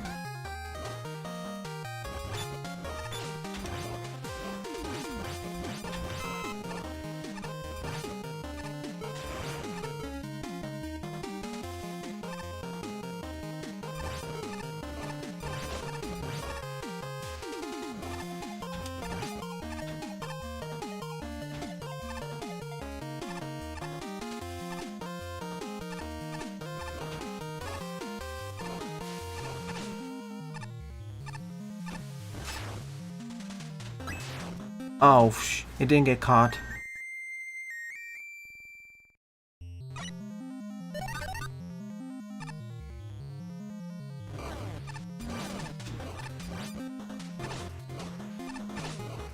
Let me through, let me through.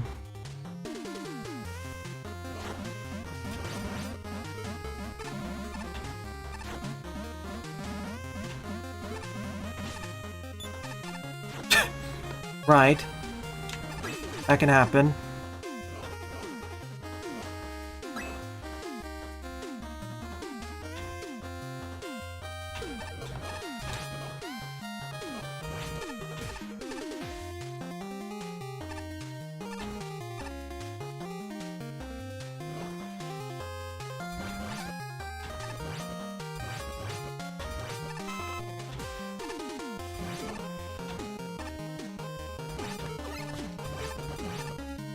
Just by a spam shield.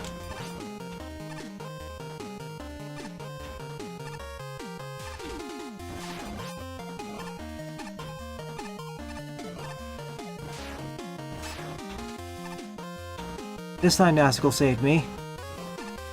Okay, it doesn't take too long to get back, but this is tricky.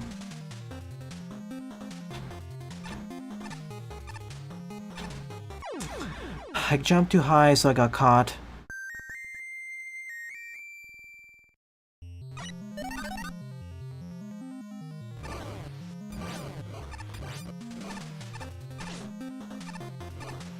Alright. Sandwich deals 300 HP in 4 bursts of excuse me.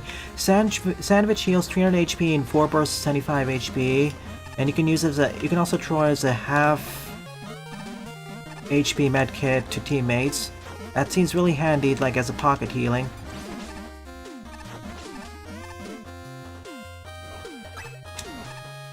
Darn it. Yeah. Good in general, best to surviving lunch break ambushes and of course following your teammates. Banana heals 200 HP, charges twice as fast. Acts like a 20% HP medkit, worse for sharing your teammates, but better for self-play.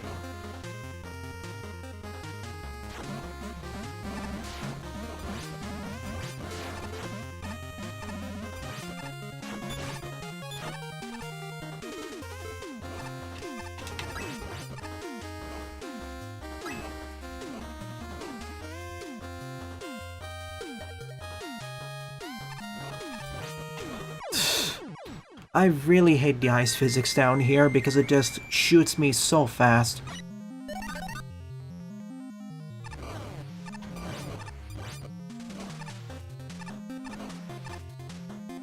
Okay, Heavy going to fight by himself might seem bad or risky, but is an advanced, high-risk, high-reward tech used by experienced players to catch people off guard.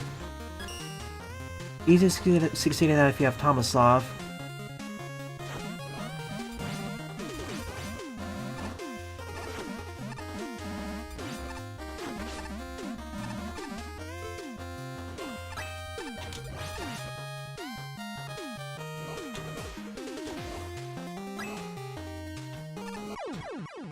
Right, can't counteract it.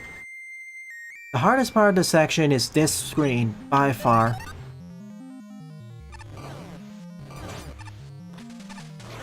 Like, oh my goodness, nothing else is coming close to it, and that's only because the ice physics make this a lot harder than it's supposed to. Again, I keep pointing this out, if this was made in Mega Mix, this would be really no problem.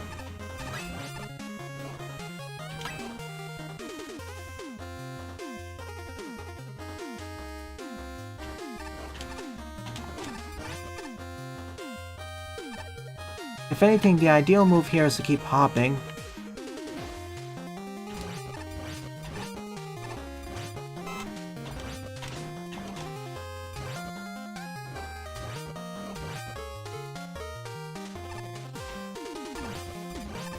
We're true.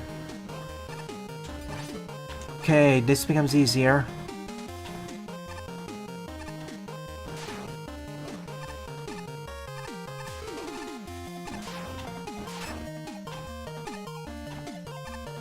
And now back to this room. Can we actually get through this time? I'm gonna wait for this to despawn because it's probably gonna find a way to kill me.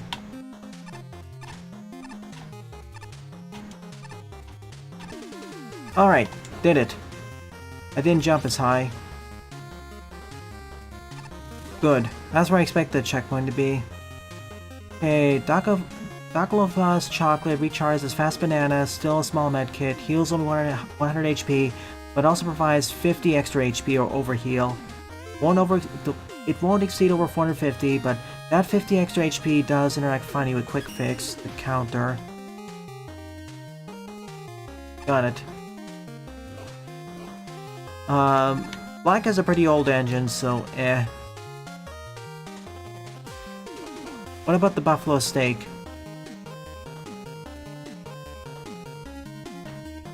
Is it subpar?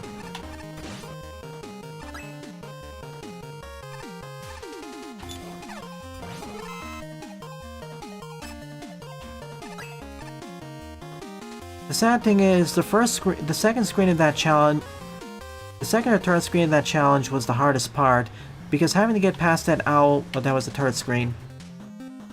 Because having to get that past the owl with the ice physics like that, it was a huge pain.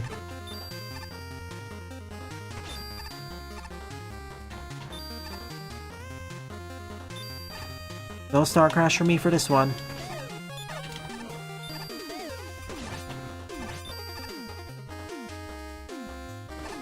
Suddenly lava. Leap of fate. Really?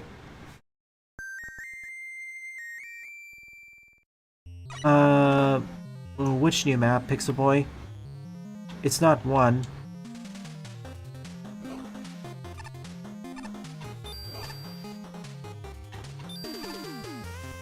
Nope. I haven't. I misread that sign.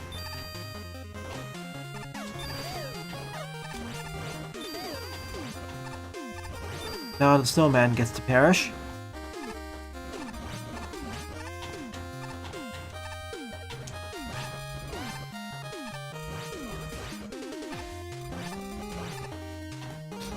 Let me try. Oh.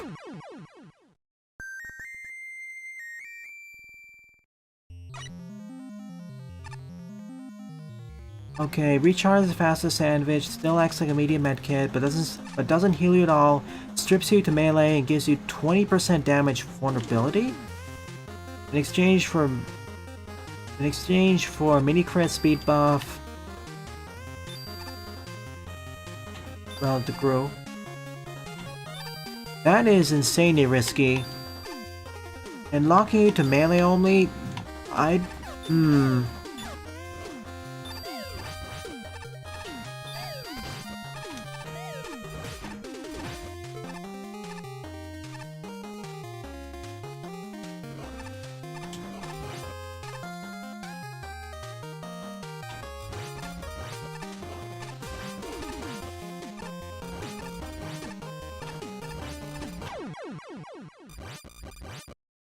Okay. I'm gonna have to use the Star Crash there.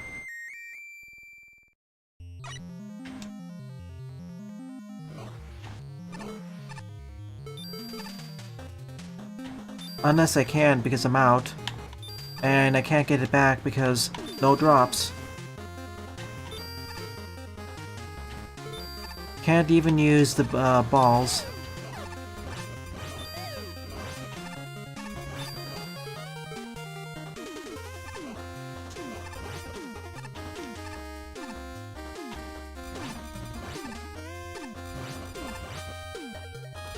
Being a melee locked heavy, I guess with a little bit more speed is handy, but unless it's something like medieval mode, I wouldn't think of using that. It doesn't seem like it's worth the risk. Okay, just rush forward here. Mid-boss time. Goodbye, mid-boss.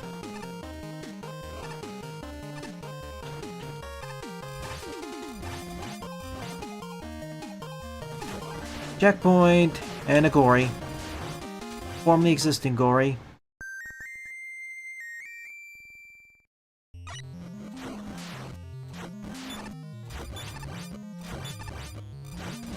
Oh, it'd be so funny if it worked this worked. Oh no. Do you see what's happening downstairs?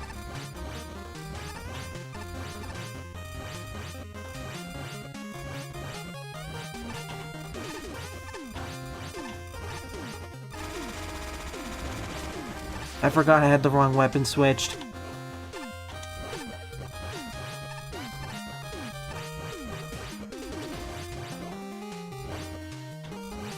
Luckily the shield will protect me.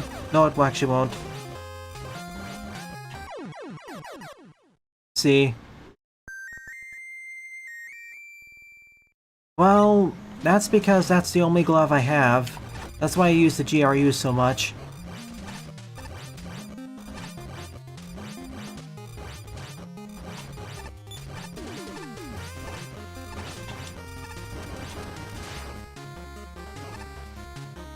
Yeah, the block squished me.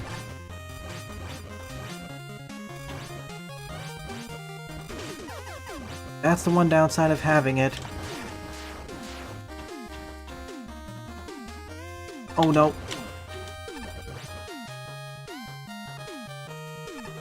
Okay.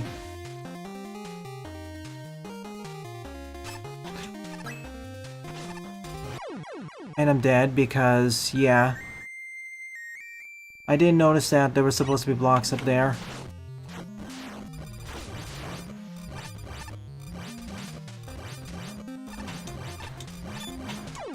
I thought that was gonna hit me.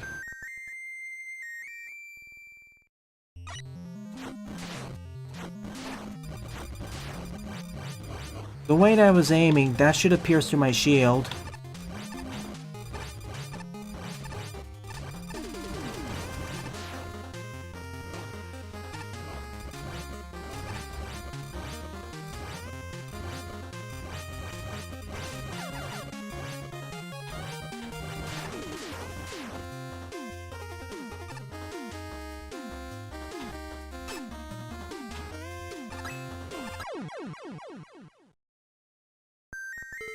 The one weapon I wish I had here I don't have access to.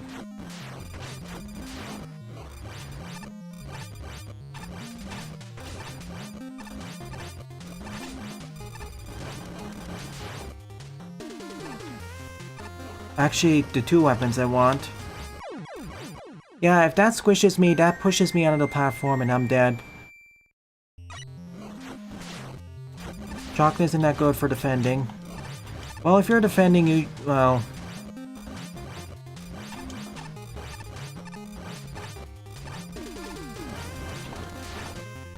This is a patio stage.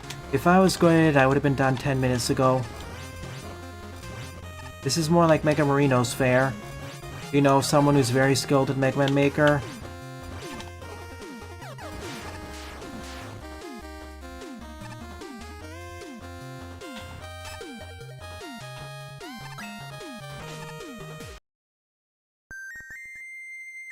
As you can tell, one of my least favorite gimmicks in this engine is ice physics. I've railed on it throughout the many years I played Mega Man Maker. And that's not gonna change unless they change how fast the momentum is.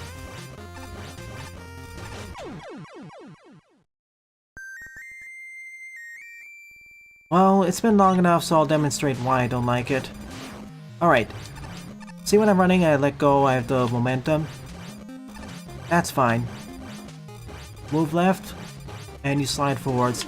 Let me show what happens if I hold it for a slight amount of time. Notice the amount of momentum I get from moving just a few steps forward.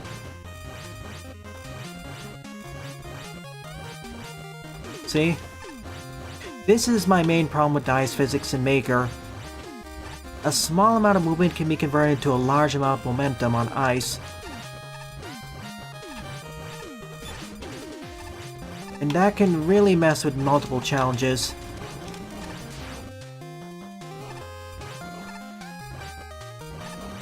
If you're defending, you want a banana instead.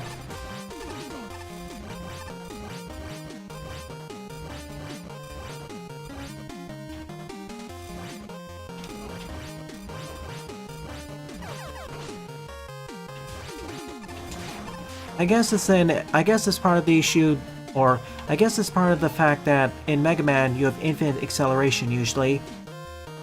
When you hold right on the analog stick or right on the D-pad, you start moving right at max speed. There's no acceleration or build-up. There's no build-up. You go from 0 to 100 instantly. It's not like Mario and Sonic where if you hold right on the controller, it takes a second or two to reach max speeds, or a few seconds. And in reverse, if you hold left or right and you're running, and you let go, you immediately stop. Megamix doesn't have that because you build that speed over time on ice, which I think is a good thing because that messes with you less. In most other games, I guess with actual non-infinite acceleration, deceleration, it doesn't mess with you as... Okay? This doesn't really mess with you as much. It just feels more natural to me.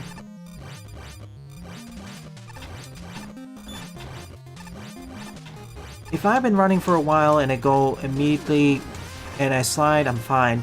But if I just walk for let's say a few frames and get that much momentum, that's what messes with me.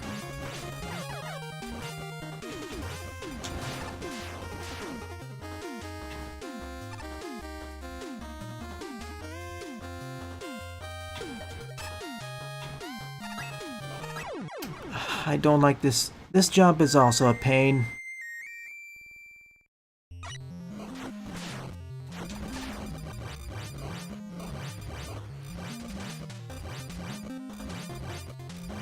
Oh, good point.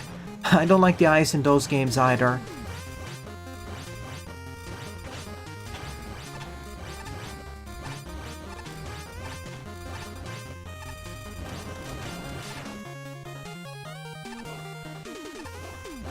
It just makes it harder to control your character. Like, imagine the magnet gimmick, but anywhere on top of ice, potentially. Is there any way to make this... I don't.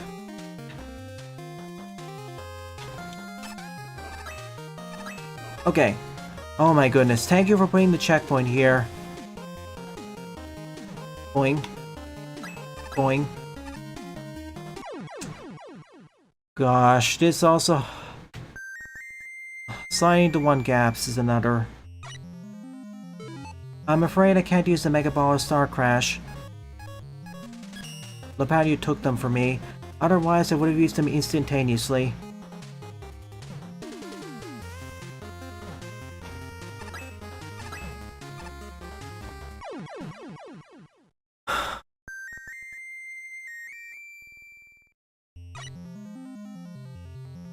And you can't just and it doesn't just adjust it to it for you. Too early? Dead. Too late? Dead. You pretty much need to be exact on this.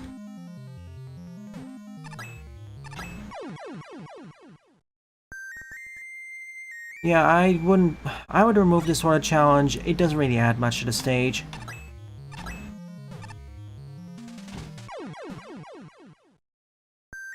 Like, you can have slide gaps, but...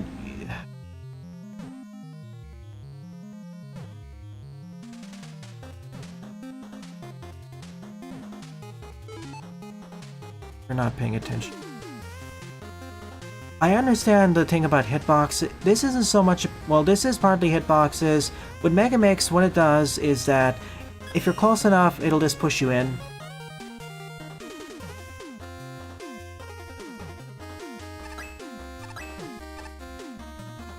The problem is the engine is simply not built for this sort of slide gap challenge. I'm sorry. If the elevation is changing and you have to slide into one tile wide one, one tile high one, you're in for a world of pain. Absolutely, that... Because that still maintains the challenge, because if you're more than 4 or 8 pixels off, you won't fit in that gap.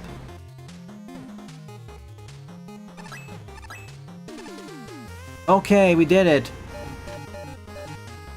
Alright, we got a checkpoint here, thank goodness. Let's go!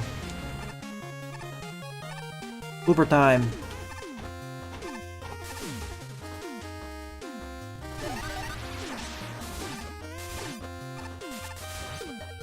Dead. That was the worst part of the stage. I'd remove it because it doesn't really add anything. Again, when you add a challenge or room to a stage, you should ask yourself, what does it really add?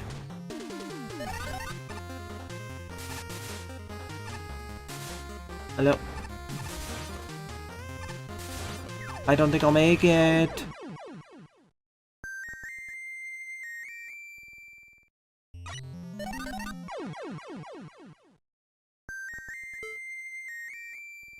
Excuse me.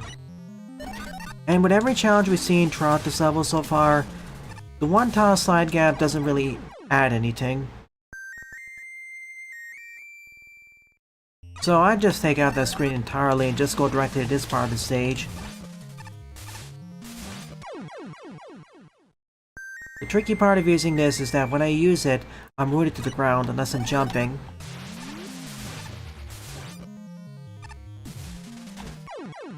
Too far. And its range is...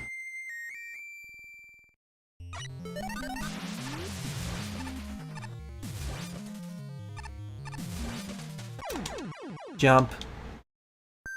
What happens... And there's another problem. If I switch off of it, I'm dead. So I can't just quick weapon swap to get out of the situation.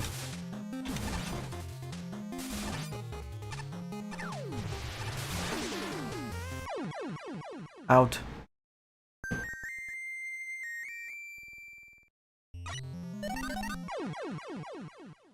The other stages, I just switch off of it, or just switch, and that'll fix the problem.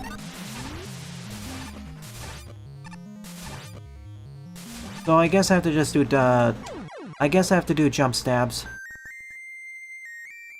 Auto bounce 1 second before match ends moment. Literally.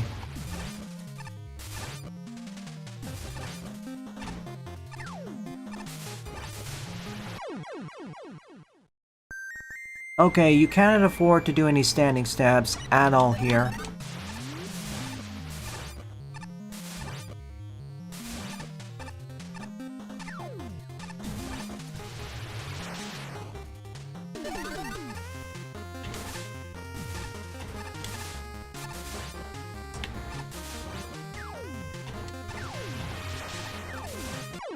Almost. Well, easier and harder because I have to time it right for aiming.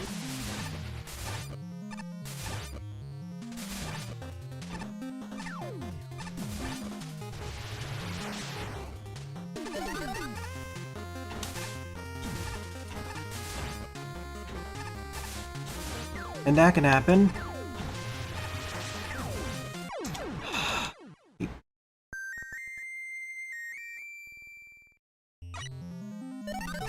This is still not the most frustrating part of the stage. That'll be the one room with the owl, and of course the slide gap. That needed more playtesting. Oh.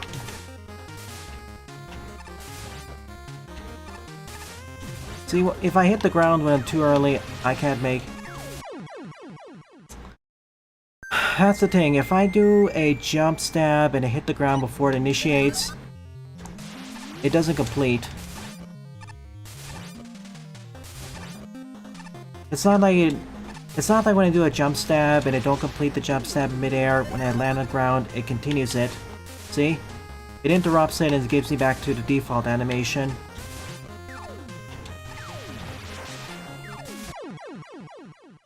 Which is super annoying.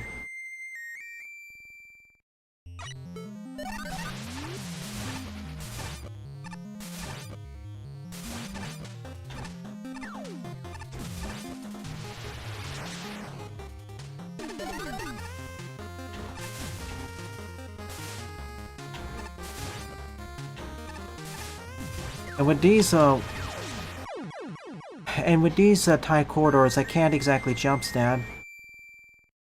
Yeah, I only recommend this to experienced Mega Man Maker players, maybe even very experienced, because some of these, they're really assuming.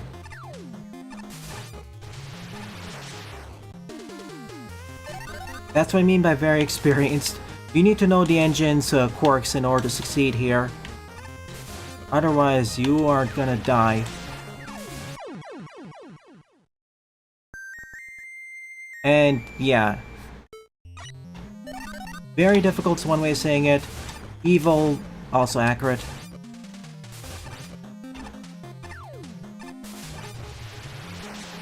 Oh no.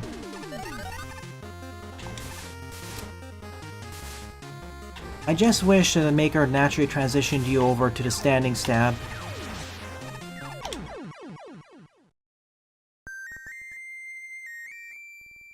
And why hasn't made... And another thing, the amount of time you have to wait for it to reset. Come on now, we've waited several years, why isn't there an even faster reset? Like, being able to fast forward to Proto Man's whistle. That alone makes him one of the slowest characters to play as. Yes, I'm in. Oh my goodness. I would ease up on this section a little bit. So my three main issues of the stage are the section with the owl because of ice physics,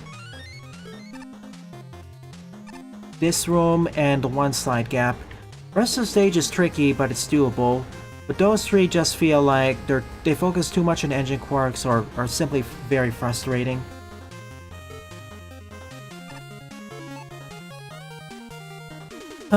That's my problem with the stage, really. Get rid of those three things. Well, with the first two, just get rid of them. Well, okay. With the slide gap, just get rid of it. It doesn't add anything to the stage, really, compared to all the other challenges. For the owl thing, make it a bit easier, or move it to the end of the stage. And for this room, I guess give at least 30 more frames, like half a second more. The issue here is that in every one of these sections, if you make a mistake, in almost every one of these sections, if you make a mistake, the punishment is death. It's not damage, it's death. No chance. That's why I labeled this as being a Diet Kaiser level.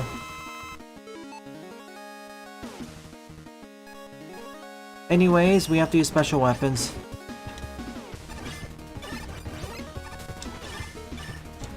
I don't mind being forced to stop or being forced to jump stab, but the issue is how precise it is, and it really requires you to know how to use the Uber chain.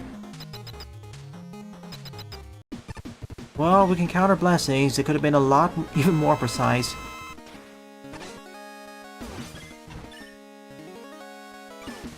Base disappeared.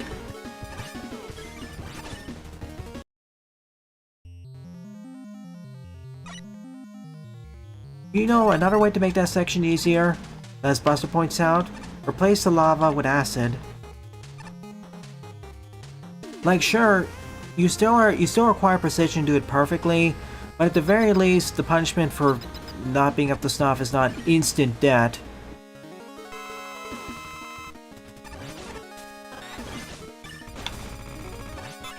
Okay, he's weak to fun.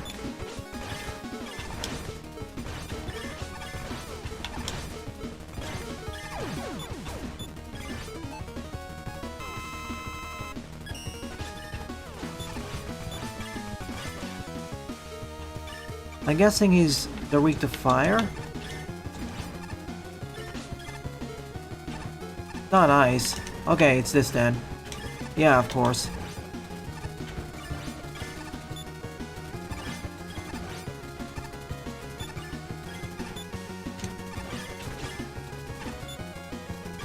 I'm glad that there hasn't been any stage in Magma 3 that's been on par with Lepadio tier difficulty. Even Disobedience of the Superior Machines was never this tough. If anything, that was a lot more merciful. And again, I'm not really a Diet Kaiser or Kaiser player, so take those criticisms into consideration.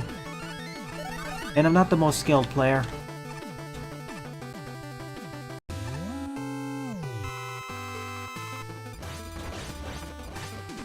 Oh yeah, still weak to fun.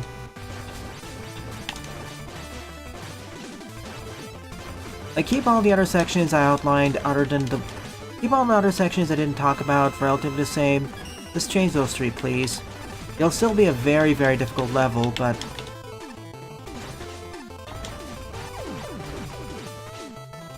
Okay, what do we do? Yeah, I think it's obvious. Okay.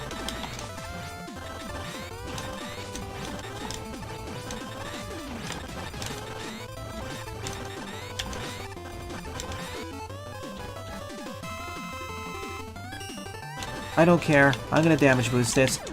And get thrown in the pit anyways, because you can't disable down plus jump. Devs, please. Fan games have done this even before Maker came out.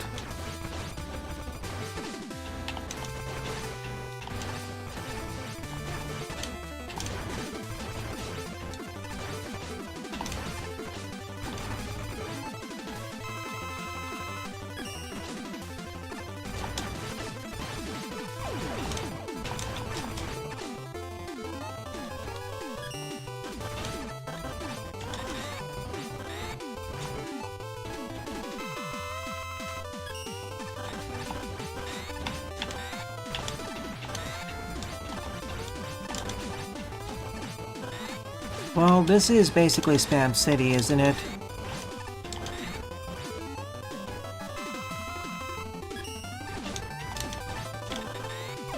That's one.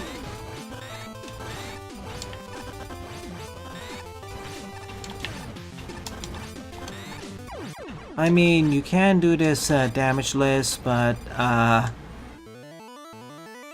with all the stuff that's happening, I know this is basically the same criticism with pretty much all the end Megaborg fights at the end of Powertrons 2. And probably Powertrons 1 if I recall it correctly, so that's a moot point.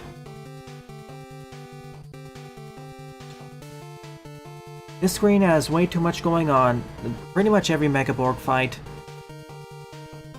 Okay, please fix those sections and I'll give it a top vote, but right now, I'm not gonna do it. Alright, give me a second to get a sip of water and I'll continue.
Alright, let's return. 2 more stages, then I'll end it off. 9th up is Mechanic Saber VF by Jock74, 49 play, score of 18. Boy, this is why I usually save the La Patio stages for the end of the stream. I learned my lesson a long time ago that I shouldn't play La Patio stages early on in the stream.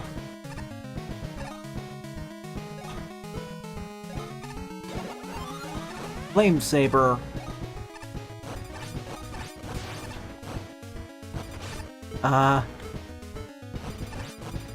Sure. You're sleeping on the job again.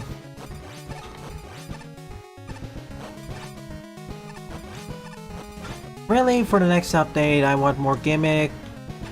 I want more backgrounds, level objects, tile sets, enemies, gimmicks, bosses, mid-bosses, fortress bosses.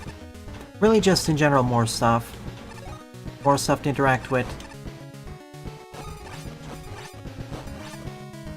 Seems like the next major feature is going to be decorations, unless there's something else on top of that.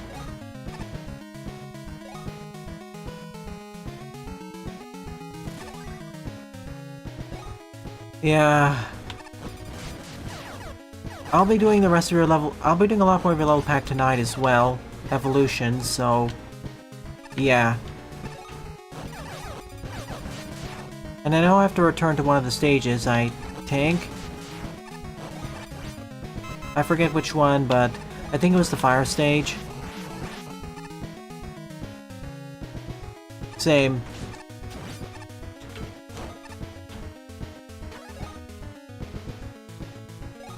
E for everyone.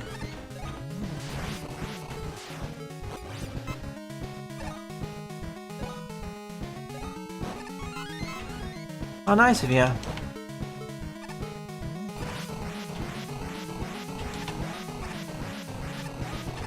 One of the few circumstances where the dodge roll actually comes really in handy.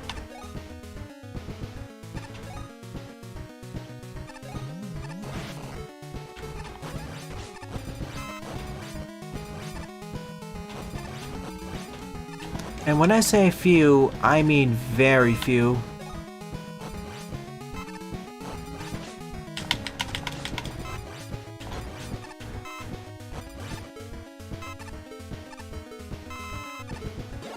Down and up.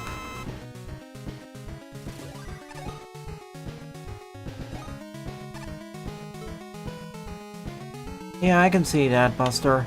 For me, it's a lack of time and motivation. Like, I am gonna participate in episode 02 with at least one level.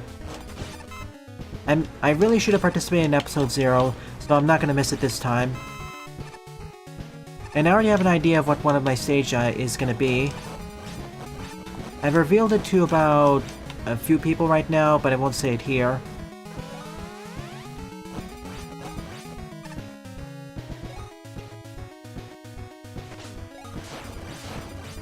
I'm just waiting for the Zero. I'm just waiting to see what Zero's basic moveset's gonna be before I start scratching out the level design. I already have a very general idea of what the level design is gonna be, but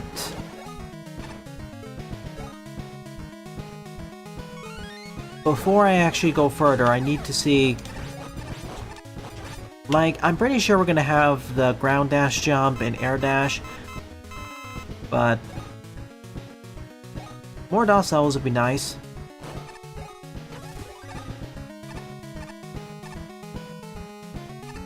Part 2 will be with Slash Claw. Nice.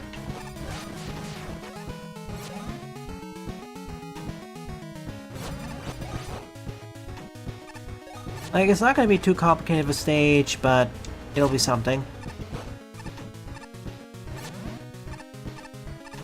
Maybe I'll get some new blood in as well.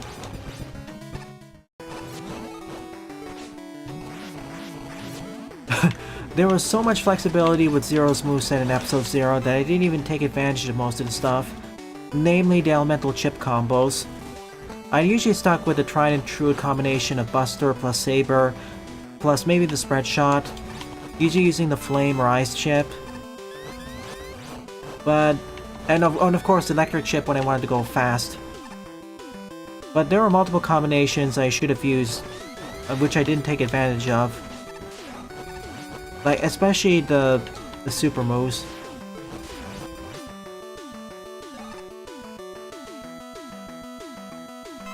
And the production of the levels in episode 02 is going to be more public, so there's less need to hide it anyways.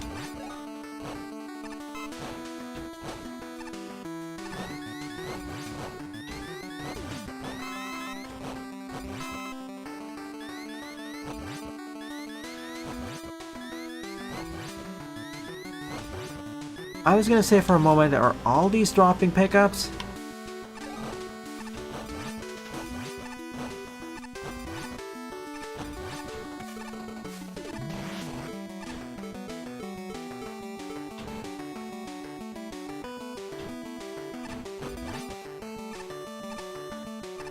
It is.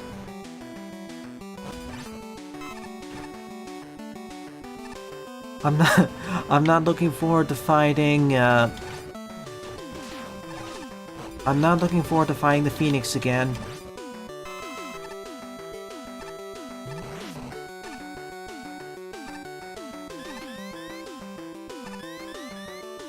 Specifically Phoenix Magnian. If someone puts that in as a joke in episode 02, I'm gonna laugh so hard. It's gonna be brilliant. Okay, our reward for getting all the 6 keys are... I fell off, so it doesn't matter. Yeah, it's only an M-Tank, I don't need it. I already have an M-Tank.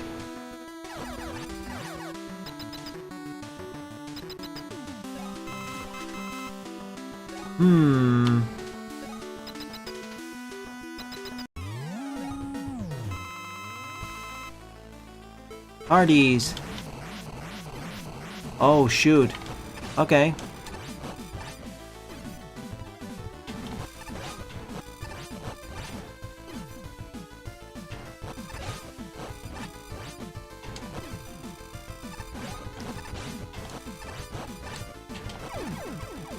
Multi-hit.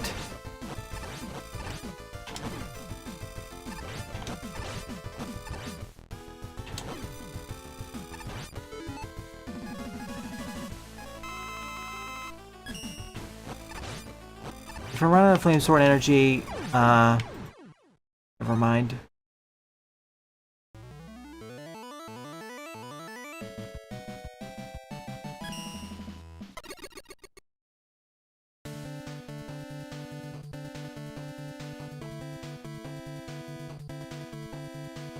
Well, we'll see.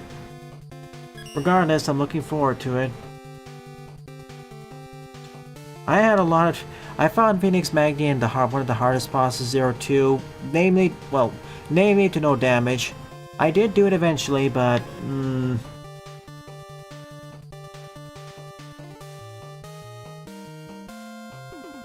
MS Paint 0 versus Omega Gimp. Versus DuoPaint.net.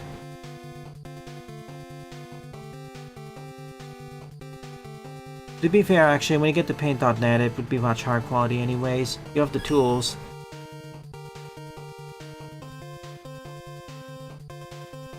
There are many different takes on boss design. I'll see how it goes. Meanwhile, Krita is like fully featured.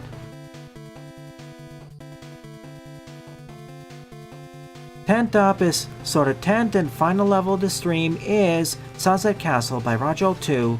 When he plays, score 6.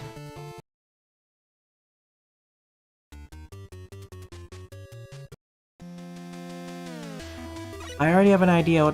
The previous level was okay. Nothing really special. But props for having a stage that actually makes decent use of Roll's dodge roll ability. In most stages, I'd prefer having the regular dodge roll that's spammable, or the regular roll like slide. But in this stage, it's more of a tougher sell to be 50. But in this stage, it's like 50-50.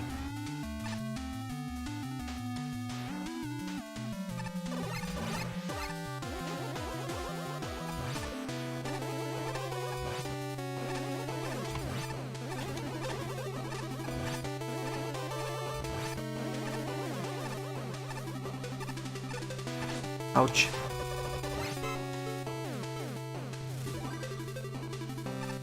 Man, when I see a level like this in the future, following 1.9, I'm gonna have to hug the walls because that may look a bit off. Get ready for that era.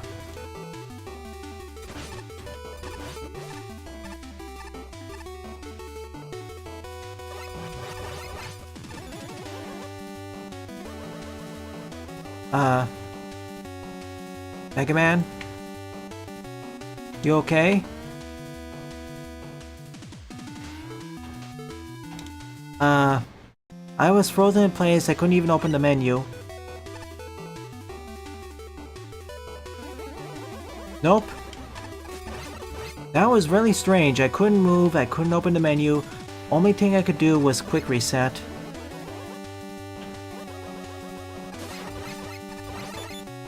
Mega Man forgot how to...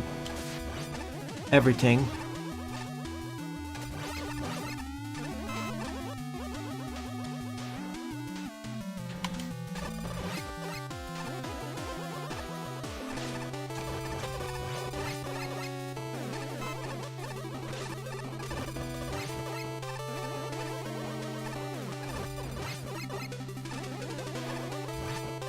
I don't know what caused that. It's weird. Mega Man stopping and taking to rethink his life. I don't recall it happening the last stream, but it did happen 2 streams though. I'm assuming it's an asset loading issue, so something just conked out.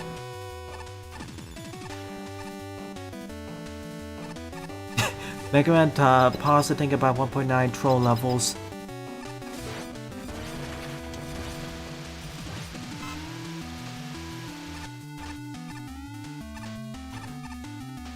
Sheesh, fortress level indeed! Or castle.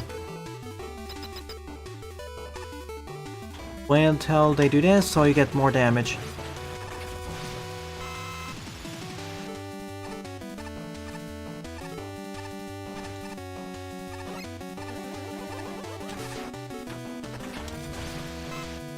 They take extra damage from the drills when they have stomped.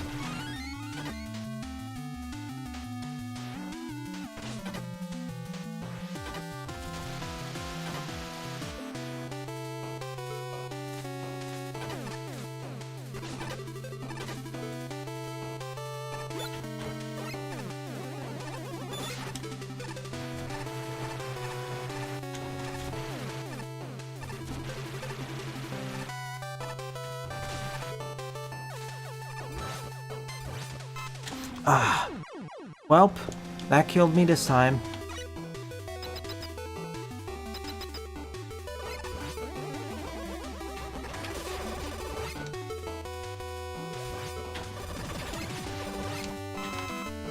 Is that... yeah, I need to get the spread drill back up.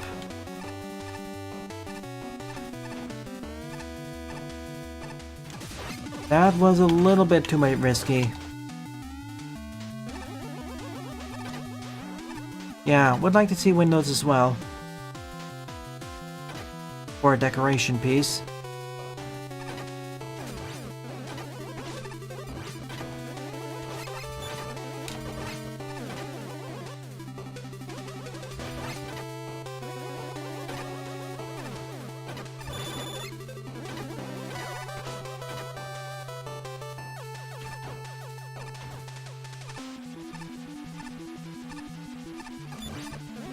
Down you go.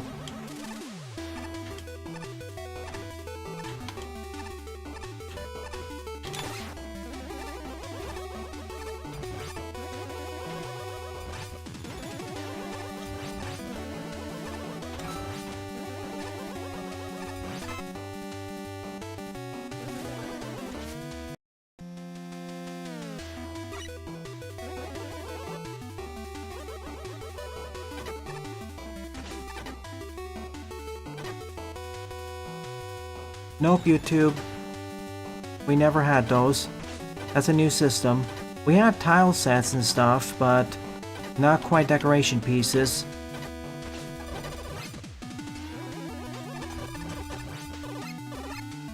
We did have pit ceiling shadows, rails, and vanity plates, but...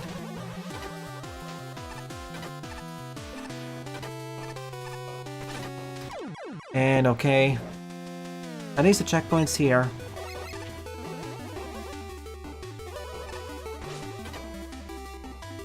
Yeah, this is definitely feeling like a fortress stage, by far.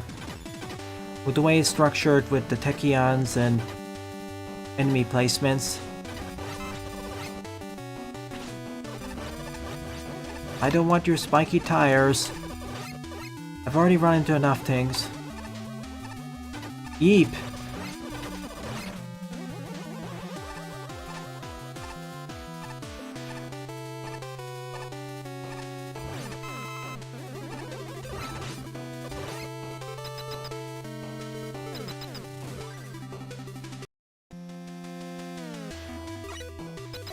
Let's finish it off with Nightman. Oh.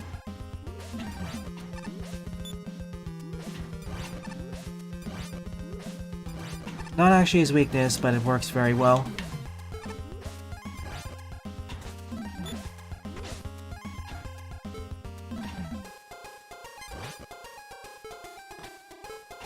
Come on. Thank you.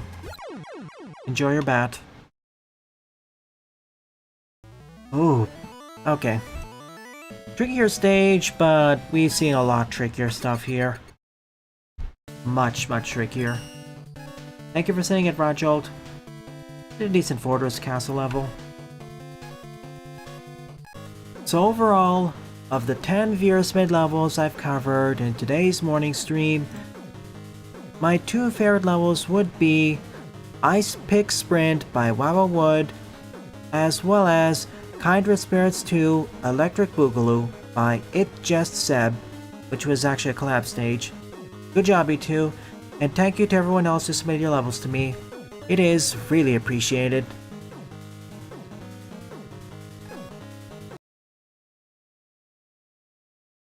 The way it's structured with introductions, it just... to me, it's like a Fortress stage, but... with how difficult some RM levels are...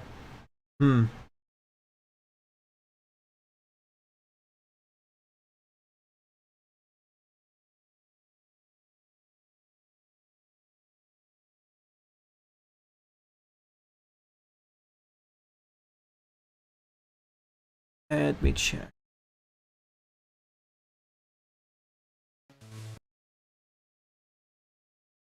So with all that said and done, it is time for the art showcase. What kind of armor is this? Noble armor, Mega Man and base.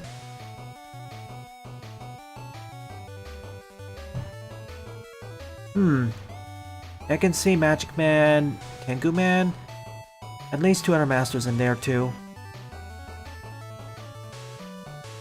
Oh boy, the Robotic Collection number 2 Robot Retake. Old versus new.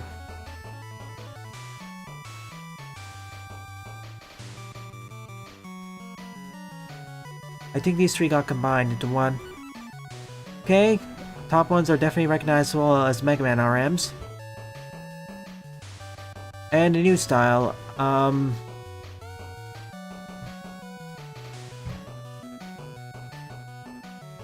let me put it this way, I like the sprite work, but my main criticism, which is the same the last time I talked about this, is that with the Mega Man NES, with the NES style sprite limitations, most of the new designs look over-designed. The designs look a bit too detailed and or busy. If this was made with the if this was made with the SNES or PS1 era's limitations, like 16-bit or 32-bit era, they would be fine because with the increased resolution, they'd be able to distinguish themselves more. But with 8-bit, it kind of results in the designs being too messy. In that way, I kind of prefer the old designs over the new ones.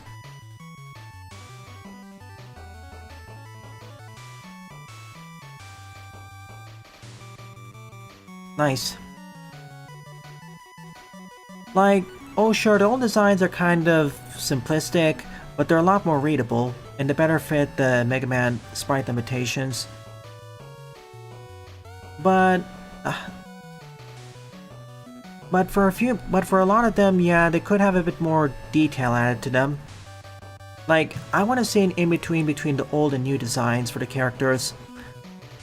So for half the arms, they'd have a little bit more detail added, or little to moderately more detail added, but not to the extent of the new ones. Now, don't get me wrong, I like the sprite work, it just doesn't seem to fit with the NES limitations.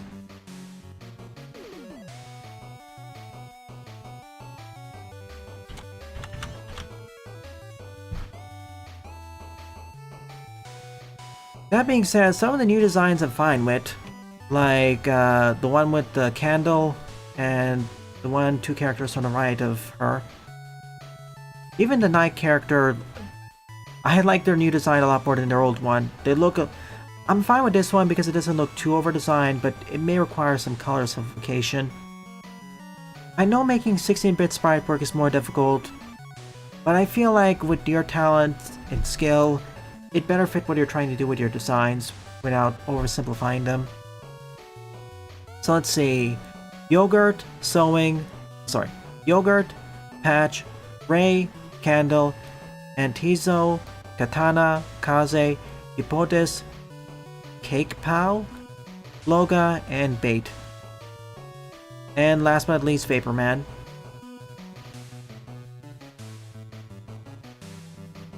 Still, keep it up. It worked. Your designs worked better. I say the designs work better when you had the non-sprite work version, but that's just me. Mega Man base labor armor. Pirate and Drill and Dynamo, I guess. Very obvious Drill inspirations.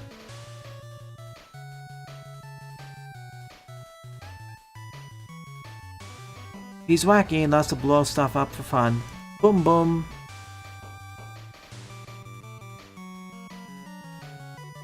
I feel it. Wait, we can do it. Roll the Riveter indeed. Imagine Roll with a Buster and Broom combo. She'd be functionally unstoppable. She'd immediately become one of the best characters. She's already one of the best characters to fight bosses with. But at least in Maker. Mega Man 2 armor, Airman, Crash Man, Quick Man, and Bubble Man. Heat Man, I guess, as well, with the torch. Thank you for all the sketches, Power Simplified. It works. I always like seeing them every week. Mega Man World Tree Fortress. Colorized edition.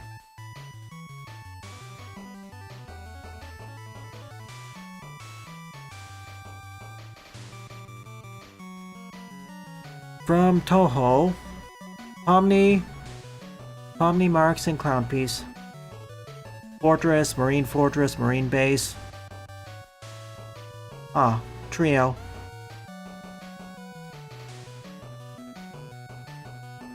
And thus, this can... Wait, we should see who created this. That's important. Art by Sakura Suzuki. And with that, this concludes the art showcase and subsequently the stream.